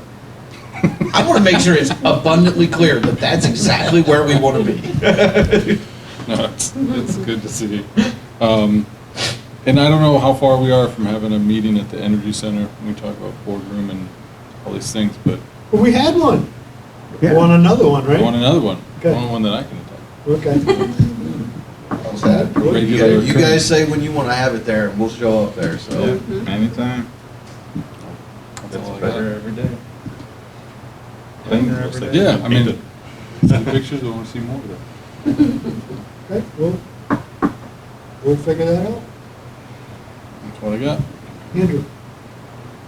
I guess the only comment I have is just appreciating all the different stuff you guys are dealing with all the time. It seems like there's just a huge quantity of stuff that you guys kind of juggle. And to my comment earlier about the engine room, and just sometimes it's nice just to get things off of the to-do list, even if it takes a little more effort up front to do so. Because there is just a ton of things, and eventually that can overwhelm, and just leaving things ongoing. Where I work, there's a lot of emphasis on lean behavior, right? But that's one of the things, is just don't leave work ongoing. The more stuff you have ongoing, it's just more people's attention is divided. And knowing how much you guys deal with and how well you're handling that, it'd just be great to see 10% less, and then Maybe you guys wouldn't know what to do with yourselves, I don't know. There's So- never a shortage of it. Yeah, there's always something to do, but yeah, the more that you can actually have done, like getting that wall painted, I'm sure just takes one thing off of your list of, I want to do that someday, right? Yep. So, I appreciate that you guys are being very proactive about that. And just keep that up. Okay. Congratulations on the safety award to everybody. I think it comes from the board, the city council. I mean, it comes from everybody that's associated with Lowell Light and Power. I am going to read something. This came in the water bill. And He reads them too. And I'm, well, I do, and so bear with me. And it has to do with utility work, and this is utility work concerns. Last year, a private company installed new lines for internet service throughout the city. Some properties had damage, and in most cases, repairs were attempted. Not all residents are satisfied. If you have damage to your property or lawn caused by this installation last year, it was not the city that did that work. Point Broadband and their contractor are responsible for that work. They are required to make reasonable repair to your property. If you are not satisfied, you should first contact Point Broadband, and it gives a number. If after they do a repair, you are still not satisfied, you can make a consumer complaint to Michigan Public Services Commission by calling 800-292-9555 or go to their website at michigan.gov/MPSC/consumer/complaint. This is the part that bothers me. It then says the city, Department of Public Works, or Lowell Light and Power cannot help you as the work was done by and for a private company.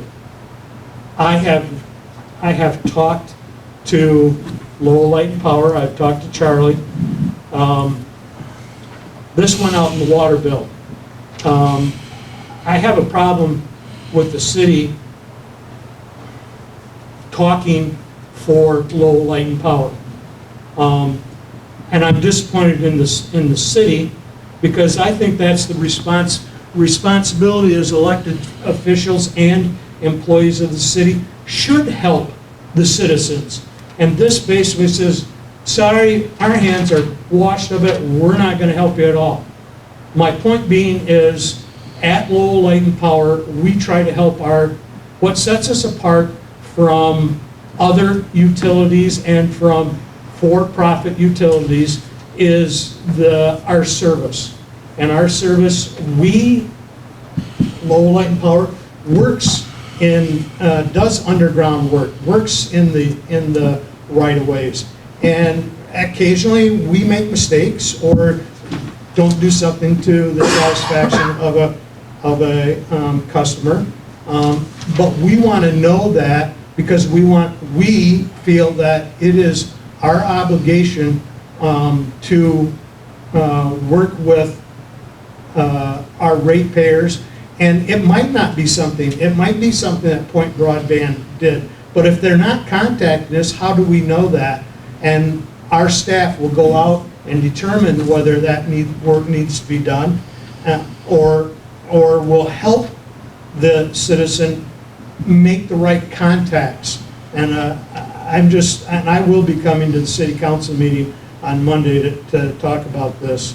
And I've talked to Charlie and I've talked to Ryan. That's what sets us apart is the service that we provide. And for the city to say Lowell Light and Power can't help you is wrong. Yeah, that should have been edited. I started the initial conversation at the city meeting because I was concerned that not just my lawn I'll be the first one that's going to be in line to complain. Matter of fact, at the expo, I went to their booth and I said, this may not be the time or place.